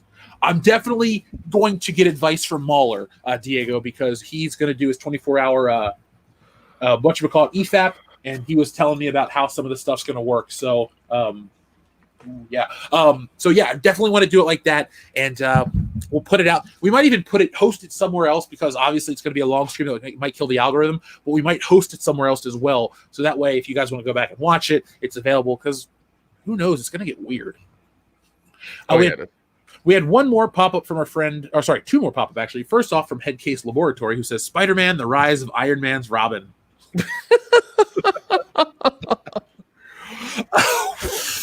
Could you imagine, though, in the sequel, Spider-Man gets beat to death with a crowbar? Dude. Like Robin? if it's this Spider-Man, I'm not gonna be too upset about it, but god Yeah. He gets beat with a crowbar by Vulture. Yeah. Ooh, yeah. My Batman kills Robin. It's meta. Holy shit, dude! That'd be fucked. But I would be okay with that. We also have our friend Andrew Clark, who says Canada officially endorses glory holes for COVID. Well, Let's I mean, go whatever fights the virus. Well, I guess this podcast moving to Canada, boys. Eh? I like maple syrup and blonde ladies. I'm okay with Tim Hortons. I love Hortons. That's great. Let's see. Diego Flores again says, Jeff, whatever you do, don't read any 40K books by C.S. Goto.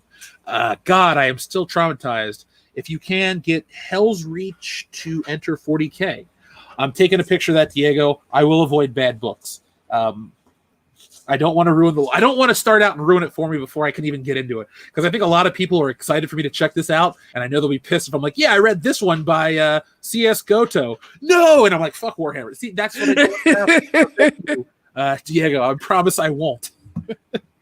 Adam Wofford says, if 117 was inside his power armor, he'd be the one telling you guys how bad he kicked their asses. That's accurate. That's very accurate. And then this is a great one to end out the show right here from Snell World. Well, one more popped up. Sorry. Lies. The greatest wrestling match of all time is Macho Man Randy Savage versus Jimmy Superfly Snuka. I'm not against it. No. We'll talk. Look at folks on our after hours Sunday hangover. We're going to be talking a little bit about wrestling, because a very famous wrestling story, or a new wrestling story about 2 famous wrestlers popped up. Apparently, The Rock was bullied backstage, and we'll talk about how he handled it on air next time. And then finally, our good friend Infinite Wonder says Alfarius Omegon, leader of the Alpha Legion, basically Marvel Hydra combined with Master Chief. Hydra Dominatus. See, Infinite Wonder, I think you should get a job as basically a salesman. You'll go to comic book shops and places to sell Warhammer, because that's kind of a good analogy. Because if people tell me all about this shit and I don't know what it is, but if you say it's like Hydra mixed with Master Chief, I like Marvel and I loved Halo at one point. Oh yeah, there we go. Dr. Coffee Nails, you have to watch next time. So, folks, I'd like you to join me over on Jessie's Mindless Entertainment drinking stream. She has the Australian connection coming. It'll be Raging Rhino, Lyndon Hall, as well as Sean Firefart, aka Big Boar. Go Big Boar, go home. Who's a great YouTuber and a great friend of this channel, as well as the Fandom Menace. And you can watch us do what we do over there. Have a good time.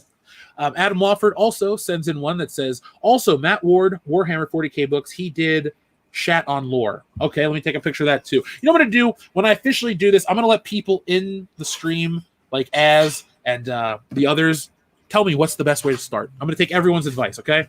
We'll come up with a unified. Please do. Man. This is I'm looking for something this sounds new to read. Yeah, this sounds like something fun. I'm down to. I'm down to. There you go. You converted the show, guys. Yeah, give us a jumping off point and tell us which direction to go, and we'll go there and tell you what we think. Yeah, definitely. So the link is in the chat. Fluttershy, there you go. I sent it again. But folks, I want to thank each and every one of you for joining us tonight. Another awesome World Class Bullshitters podcast. We are the epitome of pop culture, and like we said, Thursday nights belong to the Bullshitters. So join us next week, 8:30 p.m. Eastern Standard Time. We'll be back with more, and we will cover. I'll do a separate thing to talk about the Star Wars Holiday Special coming back. Lego's doing it. It follows the rise of Skywalker. So we'll talk about that a little more. But I want to thank everyone for joining us. It's been an awesome time. And no matter what you do, no matter where you go, never step on a scorpion. That's actually a Spider-Man title. But what I wanted to end the show with is always be excellent to each other. Free.com. You filthy animal.